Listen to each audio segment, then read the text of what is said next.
네, 여러분 안녕하세요. 오늘도 여러분과 함께 SQL 강의 한번 시작해 보도록 하겠습니다. 오늘은 바로 두 번째 과목을 시작하는 날이에요. 두 번째 과목 SQL 기본과 활용의 첫 번째 장을 시작하는 SQL 기본 과목 오늘 시작해 보도록 하겠습니다. 솔직히 말해서 메인 DC라고 해도 과언이 아닌 부분이라고 저는 생각합니다. 그럼 가장 분량도 많고 가장 중요한 부분 오늘 시작해 보도록 하겠습니다. 네, 그러면 오늘은 새롭게 한번 펜을 한번 구비를 해봤는데요. 처음 쓰는 기기라서 잘 할지 모르겠지만 한번 진행해 보도록 하겠습니다. 그래서 일단은 데이터베이스라는 게 있는데요. 데이터베이스는 이제 전자적으로 저장이 되고 체계적인 데이터베이스의 모음을 이제 데이터의 모음을 우린 데이터베이스다라고 이제 정의를 하게 되는데요. 이제 데이터란 우리는 단어, 숫자, 이미지, 비디오 및 파일을 포함한 모든 유형의 데이터가 이제 포함되는 것을 이제 데이터의 모음이다라고 정의를 할 수 있게 됩니다. 그렇다면 이제 데이터베이스는 어떻게 발전이 되었을까요? 데이터베이스는 1960년대부터 1990년대까지 다음과 같은 순서대로 발전이 되었습니다. 먼저 파일 구조를 통해서 이제 저장을 해왔는데요. 이제 그냥 단순히 우리가 아는 윈도우에 있는 그런 파일들, 뭐 맥도 당연히 있겠지만 그냥 그런 파일들로 이제 저장을 해왔다라고 생각을 하시면 될 것 같고요. 70년대 같은 경우는 이제 계층형, 망형 이런 식으로 데이터베이스가 얽히고 설키거나 아니면 계층형으로 뭔가 이렇게 위아래 계층형 구조가 있는 그런 구조로 이제 정의가 되었다라고 이해를 하시면 좋을 것 같습니다. 그 다음에 이제 1980년도가 되어서 우리가 지금 여태까지 계속 얘기를 하고 있었던 그런 관계형 데이터베이스가 이제 정의가 되었다라고 이해를 할 수 있을 것 같은데요. 관계형 데이터베이스란 이런 식으로 뭔가 관계가 정의가 되어 있는 거를 관계형 데이터베이스다라고 정의를 할 수 있습니다. 죄송해요. 제가 막 비싼 걸 산 게 아니라 좀 연습해 보려고 새로운 패드를 샀는데 감도가 조금 애매하네요. 그래서 마우스랑 하는 거랑 감도 자체가 좀 비슷해서 그림을 더 잘 그릴 줄 알았는데 마우스랑 그리는 거랑 좀 비슷해서 아쉽네요. 뭐 여튼 여담이었는데 네, 계속 진행해 볼게요. 그 다음에 이제 1990년도에 넘어가면서 이제 객체 관계형 데이터베이스로 발전이 되었습니다. 네, 그렇게 됐고요. 이제 저희가 계속 얘기하고 있는 SQL은 이러한 관계형 데이터베이스에 입각해서 이제 얘기가 되고 있습니다. 이제 관계형 데이터베이스는 처음에 이제 소개됐던 거는 1970년도에 소개가 됐지만 이제 상용화 된 것은 1980년도에 상용화가 됐다라고 이해를 하시면 될 것 같습니다. 그러면 형광펜으로 바꿔서 네, 상용화 된 것은 이제 80년도에 상용화가 됐고 이제 소개가 된 건 70년도에 소개가 돼서 그때부터 점차 이제 유명세를 탔다라고 이해를 하시면 되겠고요. 그래서 이제 IBM의 SQL 개발 후 오라클 등 여러 회사에서 이제 상용화가 된 게 바로 이제 80년대다라고 이해를 하시면 되겠고요. 그래서 이제 기존에 이제 유행하던 아까 말씀드렸던 60년대, 70년대 유행하던 파일 시스템, 계층형 시스템, 망형 DB를 이제 대체하면서 주력 DB로 자리를 매김을 했다라고 이해를 해주시면 좋을 것 같습니다. 그러면 이제 여러분들이 당연히 계층형 네트워크 제가 그림을 그리긴 했지만 못 그렸기 때문에 당연히 언급을 하는 게 좋을 것 같아서 가져와 봤는데요. 그러면 데이터베이스의 종류가 뭔지 한번 살펴보도록 하겠습니다. 데이터베이스의 종류는 이제 계층형 데이터베이스, 네트워크 데이터베이스, 그리고 저희가 지금 메인으로 살펴보는 관계형 데이터베이스가 있게 되는데요. 계층형 데이터베이스는 말 그대로 트리 형태로 이제 계층이 존재하는 데이터베이스를 바로 계층형 데이터베이스라고 합니다. 그래서 이제 보통 1대 n 관계로서 제일 위에 있는 루트가 1이 되고 그 밑으로 뻗어나가는 n개들의 이제 자손들이 있는 트리 모양의 형태를 이제 트리 관계라고 합니다. 이제 트리이다 보니까 우리는 당연히 뿌리가 밑이라고 생각하겠지만 여기서는 뿌리가 위고 이제 자손들이 이제 밑으로 뻗어나가는 형식으로 이제 조금 우리가 아는 트리랑 조금 반대되는 개념이다라고 이해를 해주시면 좋을 것 같습니다. 다음은 네트워크 데이터베이스인데요. 이제 오너와 멤버 형태로 이제 구성이 되고 1대 n과 m대 n 데이터베이스로 이제 구성이 돼 있고 뭐 저희가 그림 그렸던 살짝 ERD랑 좀 비슷하게 생긴 거를 어, 이 그림을 통해서 보실 수 있게 됩니다. 네트워크라고 이제 보시면 저희가 흔히 아는 그냥 관계, 릴레이션을 그릴 때 그런 관계도라고 이제 보시면 되고 ERD도 마찬가지로 엔티티 릴레이션십 다이어그램이기 때문에 이런 네트워크 형태를 띠는 구조다라고 보시면 좋을 것 같습니다.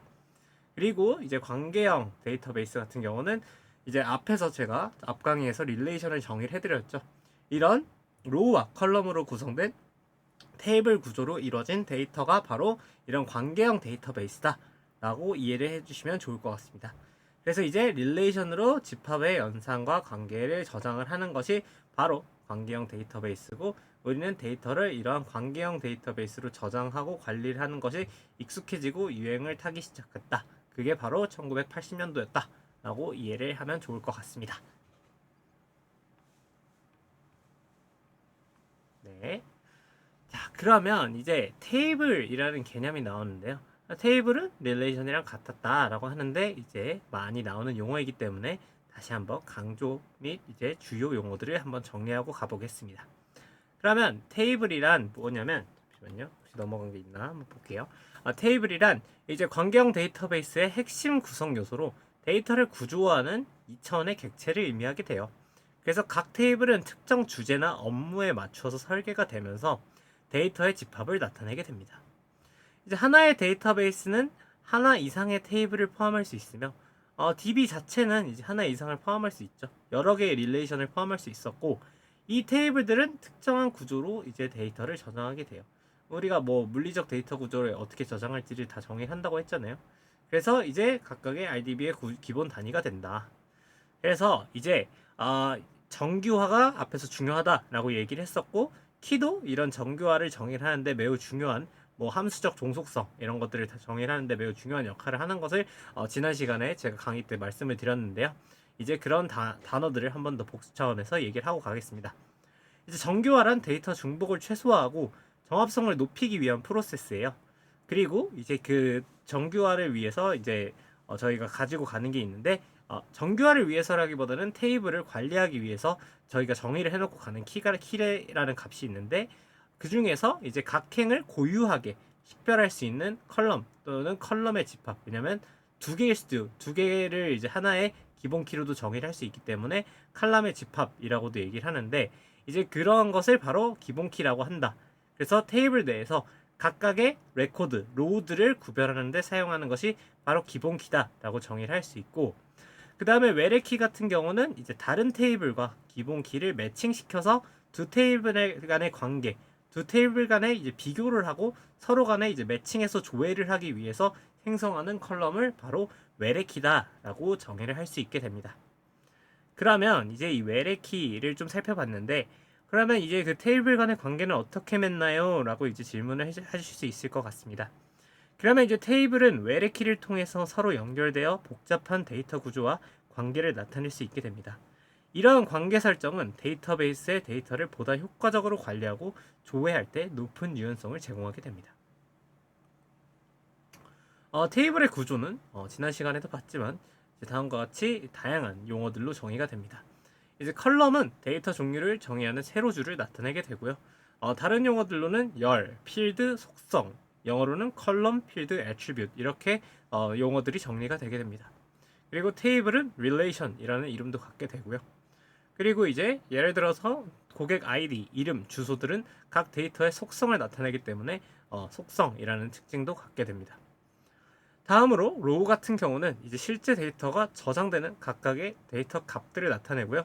그래서 이제 데이터베이스의 레코드로 구성을 하게 됩니다. 각 행은 테이블 내에 하나의 데이터 항목이나 사건들을 나타내게 됩니다.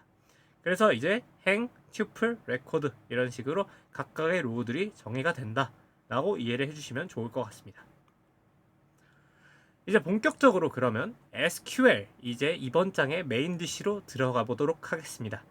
SQL은 Structured Query Language라는 이제 단어의 줄임말로서 이제 관계형 데이터베이스, 우리가 계속 얘기했던 관계형 데이터베이스에서 데이터의 정의, 데이터의 조작, 데이터의 제어를 하기 위해 사용되는 언어다라고 이해를 하면 좋을 것 같습니다.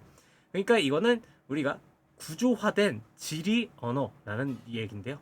그러니까 데이터 자체를 어떻게 우리가 구조화시켜서 정의를 하고 조작을 하고 제어를 할까를 약속된 플레이로 하기 위해서 사용되는 언어다라고 이해를 하시면 좋을 것 같습니다. 그러면 우리는 이런 데이터를 정의, 조작, 제어하기 위해서 다음과 같이 SQL을 구분을 할 수 있는데요. SQL은 다음과 같이 그 역할에 따라서 DML, DDL, DCL, TCL로 나뉘게 됩니다. 명백하게 이제 다 SQL 언어긴 하지만 이제 그냥 그거에 대해서 하위 집합이 나뉜다라고 이해를 하면 되고요. 각각의 다 이름은 이렇게 구분할 수 있습니다. DML은 데이터 매니퓰레이션 랭귀지라고 해서 데이터 자체를 어떻게 조작할지라고 이제 이해를 하시면 되겠고요. DDL 같은 경우는 데이터 데피니션 랭귀지라고 해서 이제 데이터를 어떻게 정의를 할지라고 이해를 하시면 되겠습니다. 그다음에 DCL 같은 경우는 데이터 컨트롤 랭귀지라고 해서 데이터를 제어하는 데에 집중을 하고 있는 거고요. 그 다음에 TCL 같은 경우는 데이터베이스의 트랜잭션 이래서 데이터 자체보다는 이제 데이터베이스 자체를 이제 관리해서 좀 최적화 자체에 좀 집중을 하는 거에 좀 포커싱을 하고 있다라고 이제 좀 생각을 하시면 되겠고요. 그럼 각각의 단어의 좀 더 정의를 한번 살펴보도록 하겠습니다. DML은 데이터를 실제로 조작하는 데 사용되는 SQL의 일부로서 데이터를 조회, 셀렉트, 추가, 인설트, 수정, 업데이트, 디셀렉트, 삭제, 딜리트 하는데 이제 사용되게 됩니다. DDL은 데이터베이스의 스키마를 정의하는 데 사용되는 SQL의 일부로서 테이블, 인덱스 등과 같은 데이터 구조를 생성, 수정, 삭제, 그리고 이름을 변경하는 데 사용됩니다. DCL은 데이터베이스 사용자에게 특정 작업을 수행할 권한을 부여하거나 취소하는 데 사용되는 SQL의 일부입니다. TCL은 데이터베이스의 트랜잭션을 관리하는데 사용되는 SQL의 일부로서 이제 한 번에 여러 DML들을 이제 그룹화해서 전체 단위로 실행하거나 돌릴 수 있는 이런 것들을 이제 전체 단위로 실행하거나 관리할 수 있게 해주는 그런 트랜잭션의 언어로서 이제 이를 통해서 커밋 명령어로 어떤 이제 행위 자체를 완료하거나 롤백으로 이제 이전 상태로 되돌리는 그러한 행위를 이제 실행하게 해주는 언어다라고 이해를 하시면 좋을 것 같습니다. 이제 이렇게 단어로만 보면 조금 답답하실 수도 있으니까 좋은 테이블을 하나 가져와 봤는데요. 복습으로 이제 DDL은 말 그대로 아까 데이터베이스의 구조를 definition 정의를 하는 걸로 아까 말했던 create 만들고 바꾸고 없애고 이제 이름을 재정의하는 이런 정의와 관련된 것들이 있다라고 이해를 하시면 좋을 것 같고요. 데이터 매니플레이션 이제 조금 수정하고 바꾸는 내용들이 있는 거예요. 그래서 입력하고 뭐 새로 입력하고 변경하고 삭제하고 조회하고 이런 건데 여기서 이제 그러면 리네임은 바꾸는 거 아닌가요? 라는 건데 얘는 데이터베이스 자체의 이름을 바꾸는 거기 때문에 조금 더 바깥의 개념이에요. 데이터베이스 바깥쪽의 이름을 바꾸는 거서 얘랑의 조금 그 업데이트랑은 다른 거다. 얘는 데이터 안쪽에 있는 내용을 바꾸는 거고 얘는 데이터 바깥쪽에 있는 걸 바꾸는 거라서 얘랑은 살짝 다른 개념이다 라는 거 미리 좀 언급을 드리고요. 그래서 다시 한번 말해서 DML 같은 경우는 이 안에 있는 데이터 자체를 입력, 수정, 삭제, 조회하는 것을 의미하게 된다. 그래서 인설트는 데이터를 추가하는 거, 업데이트는 데이터를 바꾸는 거, 그 다음 딜리트는 삭제, 셀렉트는 뭐 특정 무슨 데이터들이 있는 것을 조회하는 것을 의미하게 됩니다. 그 다음에 DCL 같은 경우는 이제 데이터 컨트롤러로서 맞죠? 데이터 컨트롤러로서 이제 데이터를 이제 권한을 주는 것을 말하는데요. 우리가 이제 데이터를 어떻게 컨트롤하는 거로서 이제 그 특정 유저에게 그 권한을 이제 주고, 그러니까 이 데이터를 볼 수 있는 권한을 주고, 권한을 뺏고, 이제 권한을 회수하는 그러한 것들을 이제 보는 것이라고 이해하시면 좋을 것 같습니다. 그다음에 이제 TCL 같은 경우는 이제 특정 트랜잭션, 이런 것을 여태까지 이런 것들을 수행한 거에 대해서 이제 이걸 실행시켜줘, 아니면 취소해줘, 아니면 이걸 중간 저장시켜줘, 이런 것들을 제어하는 명령어다라고 이해를 하시면 좋을 것 같습니다. 얘는 이제 좀 더 데이터에 입각되고, 얘는 이런 행위들 자체를 중간중간 실행하고 이제 백시키고 약간 그런 개념이다 라고 이해를 하시면 좋을 것 같습니다. 잠시만요. 펜이 익숙하지가 않아서. 네, 그러면 이제 본격적으로 각각의 하위 집단들에 대해서 한번 강의를 해보도록 하겠습니다. 가장 먼저 나오는 게 DDL입니다. 데이터 데피니션 랭귀지 진행해 보도록 하겠습니다. 네, 데이터 데피니션 랭귀지는 아까 말씀드렸던 대로 DDL로 줄여서 말하면서 DDL은 이제 데이터베이스 스키마를 생성, 변경, 삭제하기 위한 언어입니다. 그래서 데이터베이스의 구조를 정의하는 SQL의 한 부분으로서 테이블, 인덱스, 뷰 등의 데이터베이스 객체를 정의하는 것입니다. 그래서 DDL의 이해는 이제 데이터베이스의 설계와 구조화의 기본을 형성하면서 데이터베이스의 저장 방식과 접근 방식을 결정하게 됩니다. 이제 데이터 유형의 중요성이 언급이 되게 되는데요. 데이터의 유형은 이제 테이블 내에 컬럼에 잠시만요. 로딩이 안 되네. 데이터 유형은 테이블 내 컬럼에 저장될 데이터의 종류와 크기를 정의를 하는 것을 의미하게 됩니다. 이 말이 뭐냐면 우리가 뭐 테이블 내에 다양한 컬럼들이 존재하게 되는데 그 컬럼이 뭐 자연수인지 아니면 뭐 스트링 값인지 뭐 문자열인지 그런 것들을 이제 정의해 준다 이거예요. 그리고 뭐 실수 값도 뭐 특정 길이들이 있는데 길이의 맥스 값은 뭘로 할지 최대 길이가 몇 길이 뭐 32개짜리 길이로 할지 아니면 뭐 16짜리로 할지 이런 것들을 정의를 해줄 수 있다는 얘기예요. 그래서 이제 이렇게 정의를 해줘서 뭐 데이터 무결성을 관리를 할 수 있는데 근데 하지만 이런 잘못된 데이터 유형의 사용은 에러 발생도 할 수 있고 오히려 손상의 주요 원인이 될 수 있다. 그래서 이제 잘 정의를 하면 효율적인 저장 및 검색과 직결이 되나 이제 시스템 성능 자체에도 영향을 미칠 수 있다. 라는 이제 그 영향을 미칠 수 있다라고 정의를 할 수 있게 됩니다. 그래서 이제 대표적인 유형과 데이터 타입 잠시만요. 그 마우스랑 충돌이 나서 마우스 좀 끌게요. 네. 훨씬 낫네요. 대표적인 데이터 유형 이제 데이터 유형이 있는데요. 그래서 여기 보시면 아까 말씀드렸던 대로 이제 캐릭터스라고 해서 고정 길이의 문자열이 있어요. 그래서 이제 우리가 이 문자열의 길이를 정의해 놓으면 정의된 길이보다 짧은 데이터는 이제 공백으로 채워져서 모든 캐릭터들은 다 이제 길이가 다 동일하게 돼요.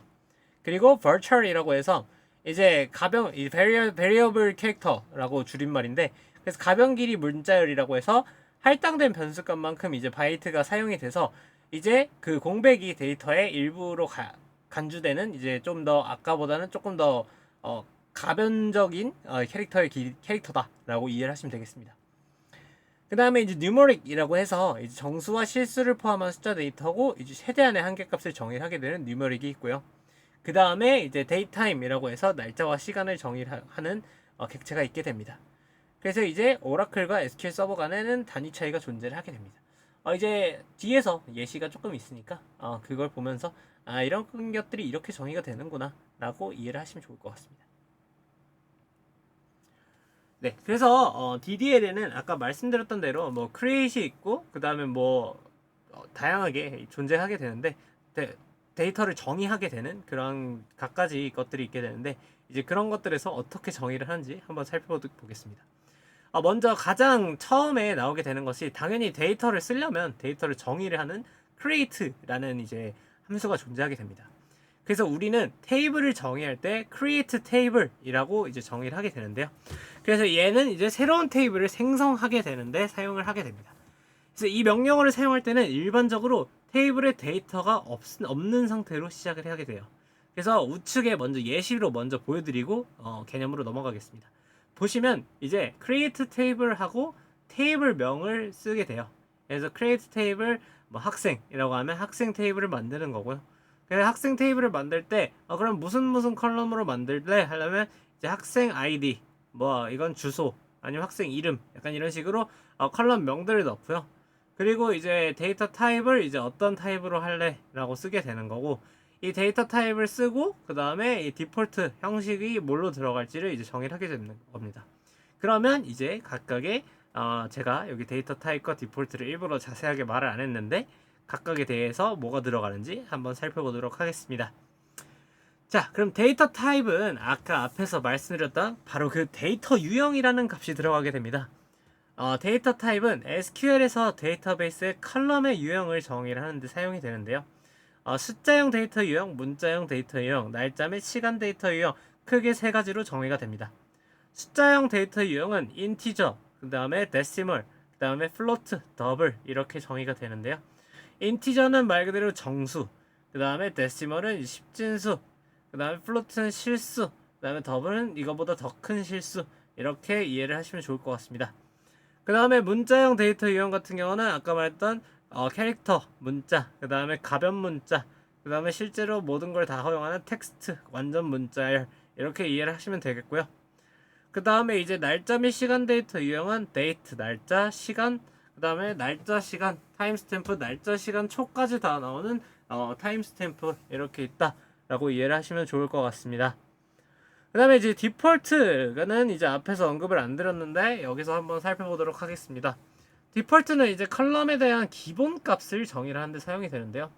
이제 리터럴 값이라고 해서 문자열, 숫자, 불리언 등 이제 기본 데이터 유형에 직접 할당되는 값을 의미하게 돼요. 그러니까 이 말은 뭐냐면 이제 대학 아까 학생이라고 했는데 대학 신입생은 대부분 20살이에요. 그러다 보니까 이게 나이라 그러면 입력을 안 하면 기본적인 나이 20살로 들어간다. 이런 식으로 이제 디폴트 값은 20이야 라고 정의를 해놓는다 이거예요. 그러니까 이런 식으로 뭔가 우리가 입력을 안 할 시에 기본적으로 들어가는 기본적으로 할당되는 값을 의미하는 거예요. 이렇게 되는 거고 아니면 뭐 예를 들어서 앞에 성별이 있어요. 성별이 있다면 남자 이렇게 쓰면 뭐 주민번호 앞에 1이 들어가거나 뭐 여자 있으면 주민번호 앞에 2가 들어가거나 뭐 요즘은 또 다르겠지만 뭐 하여간 예전 기준으로 얘기하면 1, 2 이렇게 들어간다 라고 이해를 하실 수 있게 됩니다. 이렇게 됩니다. 그 다음에 이제 이런 값이 들어갈 수도 있고요. 그 다음에 이제 함수가 들어갈 수도 있는데 함수 같은 경우는 이제 현재 날짜 뭐 예를 들어서 today 오늘 날짜가 들어가게 디폴트로 넣을 수도 있고 아니면 그냥 디폴트 값으로 공백 값이 들어가기도 할 수 있어요. 여기 디폴트 널로 이런 식으로 해서 들어가게 할 수 있습니다. 그 다음에 이제 시타스라는 게 있는데요. 시타스 같은 경우는 말 그대로 이제 기본 테이블의 구조와 그 안에 데이터를 이제 기반으로 테이블을 생성하는 경우에 이제 사용하게 됩니다.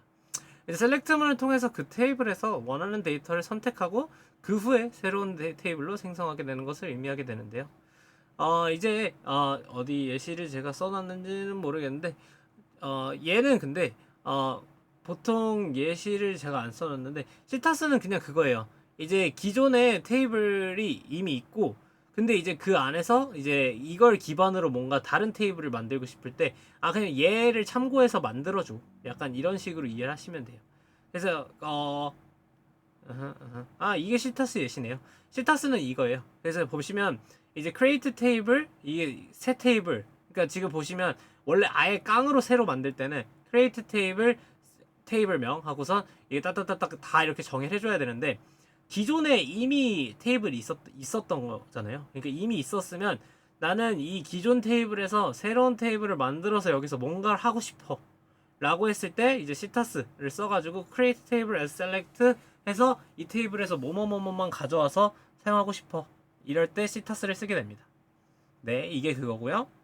그 다음에 이제 describe 같은 경우는 이제 생성된 테이블의 구조를 확인하고 싶을 때 describe 테이블 명을 하게 되면 이제 테이블에 대한 정보가 확인이 가능하다 라고 이제 참고차 써놨습니다.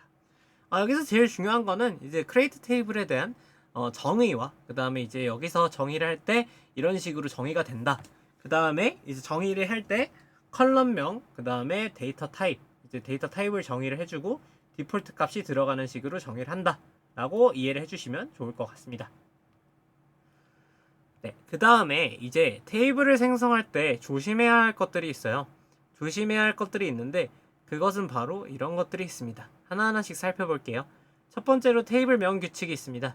테이블명 규칙은 이제 약속된 플레이예요. 그러다 보니까 이제 테이블명은 의미 있는 단수형 이름을 사용하는 것을 권장합니다. 이제 이미 단수형 이름을 사용하되 뭐 이런 것들은 뭐 당연히 사용자 들이니까 뭐 복수가 들어올 수도 있긴 하죠. 근데 이런 거는 웬만하면 이런 걸 사용해야 해달라라는 약속된 플레이이기 때문에 뭐 굳이 뭐 지키지는 않아도 되지만 그냥 이런 규칙들이 있다라고 책에 적혀 있는 거기 때문에 정리해 봤습니다. 그래서 이제 의미 있는 단수형 이름을 사용하는 것을 권장하고요. 그 다음에 이미 존재하는 테이블명과의 이름 중복을 피해야 돼요. 왜냐하면 똑같은 이름이 있으면 당연히 안 되겠죠. 그리고 이제 대소문자 구분 없이 일반적으로 대문자로 만들어지는 경향이 있어요. 테이블명들은 대부분 대문자로 만들어집니다. 이건 제가 그냥 예시로 만들다 보니까 좀 이걸 유저라는 것을 좀 보여주기 위해서 이렇게 만들어진 경향 만들긴 했는데 대부분 대문자로 만듭니다. 그런 다음에 이제 그 다음에 이제 벤더별로 이제 길이 제한이 있어요. 그러니까 테이블을 관리하기 위해서 이런 식으로 좀 길이 제한이 있고 그 다음에 이제 시작열은 무조건 문자로 해야 돼요. 이거는 진짜 거의 전국 전 세계 공통으로 왜냐하면 문자로 시작 안 하면 에러 나는 경우가 많아서 시작은 문자로 해야 되고요. 그 그 다음에 이제 컬럼명 및 데이터 유형 같은 경우는 컬럼명은 이제 테이블 내에서 유의해야 되고요. 왜냐하면 중복된 컬럼명이 있으면 뭔가 제거가 되거나 문제가 발생할 수도 있기 때문에 유의해야 하고, 데이터 유형을 이제 명확히 지정을 해야 됩니다. 아까 말씀드렸죠. 데이터 유형을 지정을 해야 되고, 이제 데이터 유형에 따라서 이제 크기가 지정이 필요한 경우도 있어요. 아까 말씀드렸던 벌찰 같은 경우는 이제 길이를 지정을 해야 되는, 이제 가변 길이 이런 것들을 지정을 해줘야 되기 때문에 필요가 하고, 그 다음에 이제 데이타임 같은 경우는 이제 일부에서 지정을 하지 않는 경우도 있다. 그래서 유형별로 이런 괄호를 쳐서 지정을 해야 되는 경우와 이런 인트 같은 거는 지정을 해줄 필요 없는 이런 데이터 유형도 존재한다 라고 이해를 하시면 좋을 것 같습니다. 그 다음에 이제 컬럼 규칙 및 구문 형식이 있는데요. 각 컬럼은 콤마로 구분하되 이제 마지막 컬럼 뒤에는 이제 콤마를 사용하지 않습니다. 이 말인즉 지금 각각의 컬럼들이 있는데 마지막 컬럼에는 이제 쉼표를 사용하지 않는다 이 얘기고요. 생성 구문은 반드시 세미콜론으로 마무리를 해야 한다. 이 말은 여기 create 썼고 마지막에 세미콜론을 써야 된다 라는 얘기입니다. 그 다음에 이제 특수 문자는 이제 이거 외에는 쓰면 안 된다 라고 이해를 하시면 되고요. 그 다음에 이제 예약어와 데이터 표준어가 있는데요. 예약어 같은 경우는 이제 예약어라고 해서 SQL에서 이미 약속된 언어들이 있어요. 그러니까 예를 들어서 select, insert, update, delete, create, alter, drop 같이 아까 말씀드렸던 이미 함수로 쓰이는 언어들 있잖아요. 그런 것들은 컬럼명으로 쓸 수 없어요. 왜냐면 여기서 예를 들어서 int 이런 식으로 하면 에러 나거든요. 그러니까 나는 컬럼명을 int로 하고 싶어 라고 백 해도 이건 안 되는 거예요. 그러니까 이미 예약된 언어들은 컬럼명으로 절대 쓸 수 없다 라고 이해를 하시면 되고요. 그 다음에 데이터베이스 전체에서 컬럼명을 일관성 있게 사용하는 것이 이제 데이터 표준화에 도움이 됩니다. 그 다음에 이제 제약 조건이라는 게 있어요. 여기 파란색으로 써놓은 게 바로 제약 조건인데요. 이런 식으로 우리가 각 컬럼에 대해서 조건들을 미리 설정해낼 수 있어요. 뭐 예를 들어서 우리가 주민번호라고 했었을 때 주민번호 길이 제한이거나 핸드폰 번호 했을 때 핸드폰 번호 길이 제한 등을 할 수 있잖아요. 아니면 이메일 번호도 이메일도 이미 사용된 이메일입니다. 아니면 아이디도 이 아이디는 이미 사용되고 있어요. 약간 이런 식으로 조건을 걸 수 있는데, 이런 식으로 우리는 컬럼에 대한 제약 조건을 걸 수 있게 됩니다. 그런 제약 조건을 바로 우리는 constraint라는 키워드로 조건을 걸게 되고, 이런 constraint를 조건을 걸 때 우리는 non, null, unique 등의 제약 조건을 걸어서 데이터 무결성 조건을 이제 걸어줄 수 있게 됩니다. 그래서 보시면 이제 유니크 이메일에서 이미 다른 사람이 쓰고 있으면 사용하지 못하게 조건을 거는 유니크가 있게 되고요. nn 유저 아이디라고 해서 얘는 공백으로 절대 냅둘 수 없게 해라 이런 조건이 있게 됩니다. 그 다음에요. 이제 좀 더 제약 조건에 대해서 몇 가지 추가 더 설명드리도록 하겠습니다.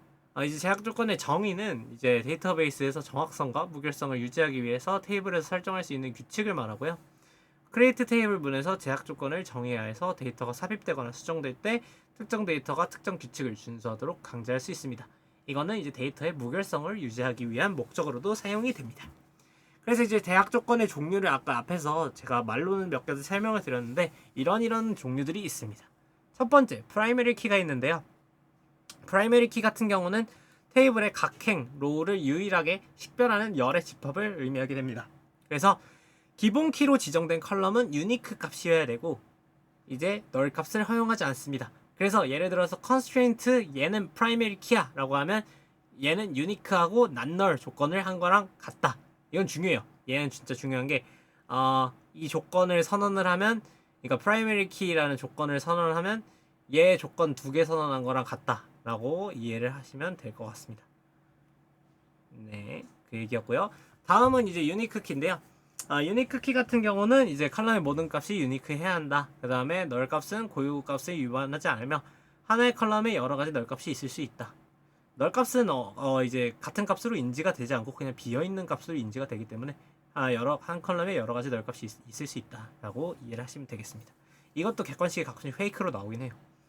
그 다음에 이제 포럼 키 같은 경우는 이제 한 테이블의 컬럼이 다른 테이블의 기본 키를 참조하도록 이제 설정을 합니다. 그러니까 얘는 무조건 외래 키니까 외부 값으로 이제 강제로 참조를 해야 하는 애야라고 이제 강제를 하는 거고요. 이제 참조 무결성을 위해 사용이 되면서 외래 키로 지정된 컬럼 값은 이제 참조하는 테이블의 기본 키 값에 무조건 존재를 해야 한다라고 이해를 하시면 되겠습니다. 그 다음에 난널인데요. 아까 앞에서 얘기한 거죠. 이제 이 컬럼에는 무조건 널 값이 올 수 없어요. 그래서 이제 반드시 널 값이 아닌 값이 무조건 들어야 합니다. 그리고 이 체크라는 게 이제 아까 말씀드렸던 뭐 주민번호나 핸드폰 번호 이런 거가 되겠는데요. 이런 거는 이제 특정 컬럼 값의 조건을 검사하도록 하는 거예요. 그래서 이제 해당 조건식이 true일 때만 입력을 허용하거나 이제 수정을 허용하는 것들이 있게 됩니다. 그래서 이제 뭐 특정 컬럼의 음수가 가질 수 없게 하도록 하면 뭐 이런 식으로 양수가 되게 한다. 이런 조건을 할 수 있게 됩니다. 네, 그 다음에 아까 제가 create를 알려드렸는데 create 다음에 소개드릴 게 바로 alter라는 겁니다. alter 테이블 같은 경우는 이미 존재하는 데이터베이스의 테이블 구조를 변경하는 데 사용됩니다. 얘도 테이블 자체를 변경하는 거예요. 그러니까 이 DDL은 아까 말씀드렸던 것처럼 테이블의 정의를 바꾸는 데에 집중하는 애다라고 이해를 하시면 됩니다. 그래서 이제 alter 테이블은 이미 존재하는 데이터베이스의 테이블 구조를 변경하는 데 사용되는 애다라고 이해를 하시면 되고요. 그래서 이제 다양한 변경 사용을 적용할 수 있으며 주로 컬럼 추가, 컬럼 삭제, 컬럼 수정, 그 다음에 컬럼명 변경, 그 다음에 제약 조건의 추가 및 삭제 등의 역할을 수행한다 라고 이해를 하시면 되겠습니다. 그래서 이제 컬럼 추가 같은 경우는 add라는 함수를 통해서 기존 테이블에 새로운 컬럼을 추가하게 되고요. 이제 뭐 이런 식으로 이제 된다라고 이해하시면 되고 예시로 한번 보겠습니다. 그럼 우리가 alter 테이블하고 이 테이블명에서 add해서 컬럼을 추가를 한다. 이런 식으로 예시를 추가해 볼 수 있겠고요. 컬럼 삭제 같은 경우는 drop 컬럼이라고 해서 이제 테이블에서 필요 없는 컬럼을 삭제를 할 수 있게 됩니다. 그래서 이제 한 번에 하나의 컬럼씩만 삭제가 가능하고 컬럼 삭제 후에 최소 하나 이상의 컬럼이 이제 무조건 남아야 돼요. 예를 들어서 이제 하나의 컬럼밖에 안 남아 있으면 이제 삭제가 불가능해요. 왜냐하면 컬럼이 무조건 하나가 남아야 합니다. 그래서 이제 alter 테이블명, drop 컬럼, 삭제할 컬럼명 이런 식으로 하면 삭제가 됩니다. 컬럼 수정 같은 경우는 modify 함수인데요. 이제 이거 같은 경우는 좀 오라클 함수와 SQL 함수가 달라지게 됩니다. 그래서 이제 이런 식으로 좀 두 가지가 달라지는데 수정할 때 오라클 같은 경우는 modify로 하게 되고 SQL 같은 경우는 alter 컬럼으로 이제 수정이 되게 됩니다. 그래서 이제 양식은 어떤 식으로 되냐면 이제 해당 컬럼의 데이터 유형, 디폴트 값, 난널 이런 식으로 해서 이제 각각에 대해서 이렇게 바꿔주게 되는데요. 각각에 대해서 한번 살펴볼게요. 그러면 alter 테이블명 modify 해가지고 이 기존의 것을 이렇게 바꾸겠다라고 이해를 하시면 되고요. 이제 얘도 마찬가지로 이 기존의 것을 이렇게 바꾸겠다라고 이해를 하시면 되겠습니다. 그 다음에 이제 리네임 컬럼명이라고 해가지고 이제 컬럼명을 바꾸는 거 이제 리네임 컬럼명이 있고 그 다음에 제약 조건 삭제라고 해서 drop constraint라고 해서 이제 해당 컬럼 조건은 유지하되 이제 제약 조건만 삭제하는 거. 그 다음에 제약 조건을만 추가하는 거 add constraint 이런 식으로 해서 이제 각각의 definition 그러니까 이미 테이블은 만들어졌지만 이 해당 테이블의 조건들과 뭐 기타 세부 사항들을 바꿔주는 게 바로 얼터다라고 이해를 하시면 될 것 같습니다. 그러면 이거는 이제 테이블의 속성들을 좀 바꾸는 거였다면 다음은 이제 테이블 자체를 조금 더 바꾸는 rename, drop, truncate가 있게 됩니다. 그러면 각각에 대해서 한번 또 살펴보겠습니다. 자, 그러면 rename 테이블은 뭘까요? rename 테이블은 이제 테이블 자체의 이름을 바꾸는 거예요. 아까 같은 경우는 테이블 자체의 이름이 아니라 테이블의 컬럼들의 이름을 바꾸는 거였어요. 바꿔도 보면 여기 보면 여기는 컬럼명 바꾸는 거였어요. 리네임 컬럼이었고 얘는 지금 리네임 테이블이에요. 이 차이를 좀 아셔야 되고 그 다음에 얘 같은 경우는 이제 드롭 테이블이라고 해서 이 테이블 자체를 날려버리는 거예요. 이거 다 테이블의 정의와 관련된 거예요. DDL은. 그 다음에 트렁케이트라고 해서 이제 테이블을 데이터는 삭제하지만 이제 구조는 유지하는 거. 그러니까 예를 들어서 좀 그리면서 얘기할게요. 이 같은 경우는 제발 잘 그려져라. 자, 이제 드롭 테이블 같은 경우는 우리가 아까 그냥 시타스라고 할게요. 시타스를 했어요. 시타스를 해서 이렇게 테이블을 만들었는데 이제 만들어서 이제 뭐 데이터를 막 그냥 A, B, C 이렇게 넣었어요. A, B, C를 넣었는데 이제 드롭 테이블을 하게 되면 이제 그냥 아예 다 날라가요. 근데 이제 트렁케이트를 하게 되면 이 ABC만 사라지고 이 약속된 그 우리가 뭐라지 아까 그 정의했던 컨스트레인트랑 그런 겉에 포장지들은 다 남는다는 거예요. 그러니까 이 포장지들은 남고 지금 얘가 얘고 얘가 얘라는 거예요. 원래 우리가 이런 뭐 얘를 뭐라 그럴까요? 그냥 뭐 T1이라 그럴게요. T1이라는 이 테이블이 있었어요. T1이라는 테이블이 있었는데 이 T1이라는 테이블을 드롭하게 되면 T1이 그냥 없어져요.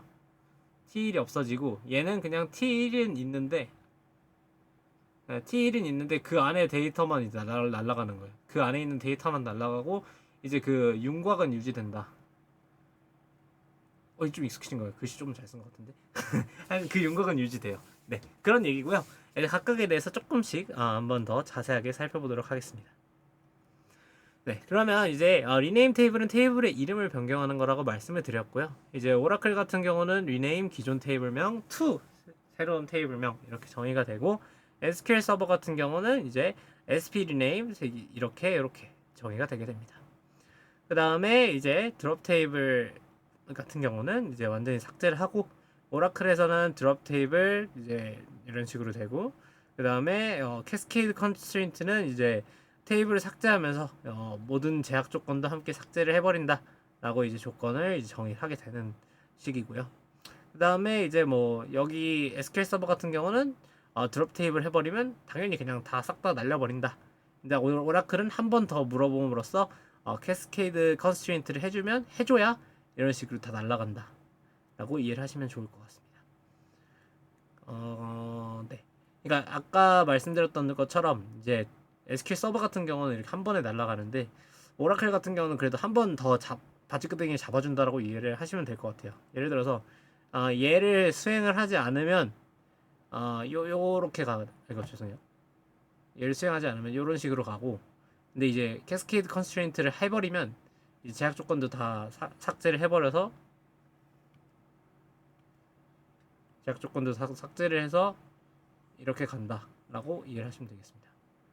잠시만요. 헷갈릴 수도 있으니까 캐스케이드 컨스트레인트를 하면 이렇게 된다라고 이해를 하시면 될 것 같아요. 네, 이렇게 된다라고 이해를 하면 될 것 같습니다. 그러면 여기서 여러분들이 또 하나 궁금할 수도 있는 게 아니 왜 여기 이 교재는 오라클이랑 SQL 서버를 왜 둘 다 얘기를 하나 궁금할 수도 있을 텐데요. 근데 시험은 대부분 오라클 기반이긴 해요. 오라클 기반이긴 한데 이렇게 나오는 이유는 이제 대부분 사람들이 오라클이랑 SQL 서버를 회사에서도 많이 쓰고 생태계가 지금 둘 다를 많이 쓰는 구조다 보니까 교재가 그렇게 둘 다를 얘기하고 있지 않을까. 저는 이건 제 개인적인 생각이긴 합니다. 그래서 저도 이제 지금 SQLD를 좀 제 동생한테도 직접 가르쳤고 지인들한테도 많이 가르쳐서 실제로 합격도 많이 시켰는데 실제로 오라클 기준으로만 가르쳐도 합격은 하거든요. 근데 이제 교재에서 둘 다 나오니까 그래도 이렇게 둘 다는 좀 봐라 라고는 눈에는 익숙해져라 라고는 얘기를 하고 있는 편입니다. 네, 그래서 일단은 이렇게 얘기가 되고요. 그 다음에 이제 트렁케이트 테이블이 있는데 이제 트렁케이트 테이블 같은 경우는 아까 말씀드렸던 대로 오라클에서 이제 캐스케이드 컨스트레인트를 하는 거와 마찬가지로 데이터도 삭제하고 컨스트레인트 테이블을 안 한 거와 마찬가지로 테이블 구조는 유지하는 거다라고 이해를 하시면 되겠고요. 이제 형식 같은 경우는 얘 같은 경우는 오라클 SQL 상관없이 트렁케이트 테이블 테이블명이라고 이제 정의를 하면 되고 이제 레코드 자체는 사라지고 시스템 리소스 자체는 덜 사용하고 해서 이제 대용량 데이터 삭제 시 딜리트보다는 트렁케이트 사용하는 게 좋다. 그리고 이제 트렁케이트 자체는 이게 뒤에서 다시 언급을 제가 교재를 만든지 좀 오래돼서 이제 만들어놨나 모르겠는데 이 부분은 그래도 한번 언급은 하고 갈게요. 잠시만요. 이게 뒤에 딜리트라는 게 나와요. DML에 딜리트가 나오는데 딜리트 역시 이제 삭제를 하는 애예요. 딜리트 역시 삭제인데 이제 딜리트랑 트렁케이트의 차이는 뭐냐면 이제 얘는 DDL이고 얘는 좀 DML이잖아요. 그러다 보니까 얘는 좀 더 큰 범위에서 보는 거예요. 그러니까 예를 들어서 얘는 나무 하나의 단위라면 얘는 좀 숲의 단위라고 해야 되나? 좀 더 큰 단위로 봐서 얘는 이렇게 테이블이 있으면 얘도 지우고 얘도 지우고 얘도 지우고 얘도 지우고 얘도 지워야 돼 얘도 지워야 돼 이런 식으로 좀 노가다성으로 좀 하나하나씩 막 지워야 되다 보니까 좀 대용량 데이터 삭제할 때 오래 걸리고 연산도 많이 걸리거든요.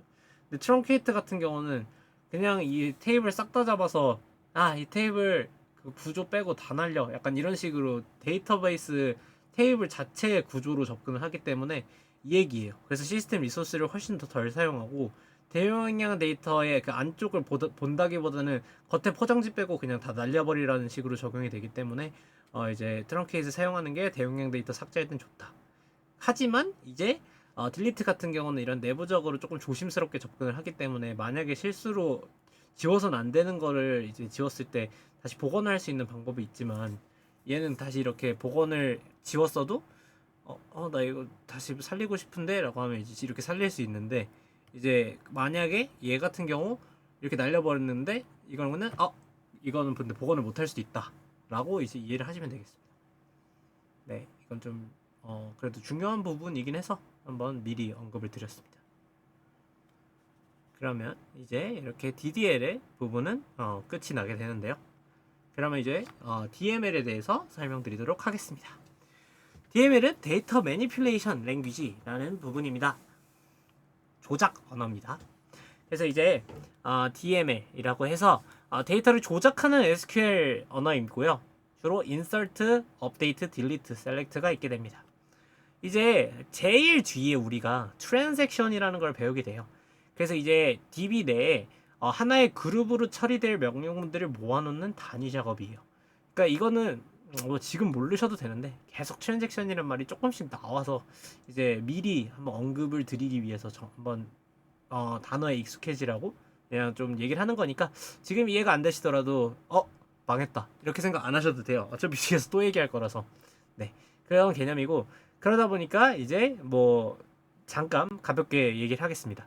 하여튼 그래서 트랜잭션은 이제 하나의 그룹으로 처리되어야 하는 명령문들을 모아놓는 작업 단위고 그래서 예를 들어서 우리가 버전 릴리스를 할 때 버전 1.0이 있고 우리가 특정 작업을 이렇게 하고 우리가 이제 1.1 때는 뭐를 이제 릴리스를 해야지 라고 이제 정의를 해놓은 게 있잖아요.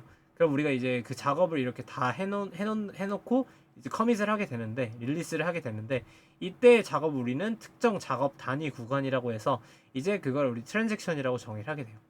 그러면 우리가 이 트랜잭션에서 특정 작업 버전 1.1까지 커밋을 하는 과정 이제 반영하고 저장하는 과정을 바로 이 트랜잭션 과정을 종료하고 이 변경된 모든 내용을 반영하고 저장해서 다음 단계로 이 정도면 다음 단계로 넘겨도 되겠다 라고 정의를 하고 넘기는 게 바로 커밋이라는 단계고요. 그래서 이제 우리가 이제 insert, update, delete 우리가 필요한 정보를 넘기고 지울 거 지우고 이제 업데이트하는 그런 과정들을 통해서 이제 실제로 DB에 저장하는 그런 과정들을 이제 해서 넘겨주는 게 바로 이제 커밋이다. 그래서 이전 데이터들이 이제 완전히 업데이트 되는 게 바로 커밋이다 라고 이해를 하시면 되고요. 그 다음에 이제 롤백 같은 경우는 만약에 트랜잭션을 다 하고 커밋을 했는데 잘못했어 나 돌려야겠어 해서 이제 그 전 단계로 다시 버전 이전 단계로 돌리는 것이 이제 롤백이다 라고 이해를 하시면 됩니다. 그래서 이제 DML이랑 트랜잭션이랑 이제 조금 연관이 있는 게 이 우리가 데이터와 관련된 작업들을 수행하는 게 아까 인설트, 딜리트, 업데이트라고 했는데 이런 것들을 우리가 어떻게 단계를 정의를 하느냐가 이제 트랜잭션이 되게 되고 이런 트랜잭션을 이제 수행을 하는 것들을 이제 관리하는 게 바로 TCL이기 때문에 이렇게 조금 연관이 있다라고 이해를 하시면 되겠습니다. 당연히 같은 SQL이니까 연관이 있을 수밖에 없는데 조금 더 이제 저 같은 경우는 이런 식으로 연관성을 부여해서 좀 공부를 하는 게 제 취향에 좀 맞더라고요. 그래서 이제 이렇게 강의를 하는 게 좋을 것 같아서 구성을 해봤습니다. 네, 그러면 이제 DML로 넘어가 보도록 하겠습니다. DML은 아까 말씀드렸던 것처럼 insert, update, delete 이렇게 구성이 되는데요. insert는 데이터를 새로 입력하는 방법입니다. 그래서 이제 데이터 매니플레이션 랭귀지라고 해서 이제 정의가 된 거에다가 나중에 이제 실제로 데이터를 다 정의를 하고 이제 데이터를 삽입하는 거예요. 그래서 새로 들어가게 입력을 하는 건데 이제 우리가 잠시만요. 죄송합니다. 그래서 어떤 방법이 있냐면 두 가지 방법이 있어요. 그래서 이제 지정된 컬럼 리스트에 대응하는 값을 명시적으로 입력을 하는 거예요. 그래서 테이블명에 이런 컬럼 1, 2, 3에 값 1, 2, 3을 넣고 싶어, 이런 식으로 넣는 건데, 만약에 여기가 우리가 특정 컬럼의 값을 안 넣게 되면 그 해당 컬럼에 되는 값이 안 들어가는, 그런 식으로 값이 안 들어가게 됩니다. 예를 들어서 뭐 name, age, position 입력하게 되면 이런 식으로 넣을 수 있다라고 이해를 하시면 되겠고요. 그래서 이 테이블명에 이런 밸류들을 이제 리스트로 넣어주겠다라고 이해를 하시면 되겠습니다. 그런 다음에 두 번째 같은 경우는 컬럼 리스트를 명시를 안 하는 거예요. 그러니까 이 순서대로 난 이 값을 넣어줄 거야 라고 정의를 안 하고 그냥 단순히 이 그냥 값들을 순차적으로 넣어주는 거예요. 근데 이거 같은 경우는 앞에는 이 컬럼들을 앞에 리스트를 넣어줬기 때문에 이게 1대1로 매칭이 되니까 컬럼을 순서대로 넣어주지도 않아도 되고, 어떤 컬럼은 뭐 아예 빼놓고 해도 자연스럽게 넣을 값으로 들어가도 되고, 약간 이런 식으로 정의가 되는데, 그러니까 이런 식으로 매칭이 되기 때문에 뭐 빼놓고 해도 되고 약간 이런 식으로 해도 상관이 없는데, 얘는 지금 아예 그 컬럼명이 없잖아요. 그러다 보니까 절대 그 빠짐없이 버튼이 계속 눌리네. 잠시만요. 빠짐없이 모든 데이터가 입력이 돼야 된다 라는 게 여기 두 번째 방법의 특징입니다. 이 두 번째 방법의 또 특징은 여기 컬럼이 없다, 여기 윗부분에 이 컬럼 부분이 없다는 게 또 특징이고요. 이 부분이 없다라는 게 특징입니다. 그래서 얘 같은 경우는 빠짐없이 데이터가 다 입력이 돼야 되고, 여기 같은 경우는 입력되지 않은 거는 널이나 여기 미리 우리가 아까 앞에서 DDL에서 디폴트 값 정의해놨으면 그 디폴트 값으로 입력이 되는 것이 방법 1이다 라고 이해를 하시면 좋을 것 같습니다. 네, 그게 바로 insert고요. 이거는 이제 새로운 로우 값을 넣어주는 것을 의미하게 됩니다. 네, 그거고요. 그 다음에 업데이트라는 게 있습니다. 업데이트 같은 경우는 이제 입력한 정보 중에서 내가 값을 잘못 입력했어요. 그 다음에 이제 값이 이제 변경해야 되거나 정보를 수정해야 될 때 이제 값을 업데이트를 해주는 것이 바로 업데이트입니다. 그래서 이제 업데이트 테이블명 set 해서 수정할 컬럼과 수정할 값, 이런 식으로 이제 수정을 하게 되는데요. 이때 우리는 이제 where라는 것을 통해서 이런 조건일 때 수정을 해줘 라고 조건도 넣어줄 수 있게 됩니다. 그래서 예를 들어서 플레이어 테이블에서 아이디가 10인 선수와 선수의 이름과 나이를 선수 교체를 했어요. 그러면 이제 선수의 이름과 나이를 업데이트하고 싶어 라고 하면 이제 업데이트 플레이어스 테이블에서 이제 set 바꿔줘, 김철수라는 선수를 이제 그러니까 아이디 10번인 선수를 이제 김철수와 나이 30으로 바꿔줘, 약간 이런 식으로 이해를 하시면 될 것 같습니다. 그 다음에 딜리트가 나오게 되는데요. 딜리트는 이제 조건을 만족하는 데이터를 삭제를 하게 되는 겁니다. 그래서 이제 delete from table명 where 조건을 만족하는 것을 이제 삭제해라 라고 이해를 하시면 되는데요. 이제 플레이어 테이블에서 나이가 30 이상의 선수들을 삭제한다 라고 하면 delete from players where age is 30 이상이라고 하면 이제 삭제가 되는 것을 보실 수 있게 됩니다. 그 다음에 이제 이 부분 때문에 실은 아까 앞에 트랜잭션을 말씀드렸던 건데요. 이거를 계속 버튼이 눌리네. 다시 레이저 포인터로 좀 바꾸겠습니다.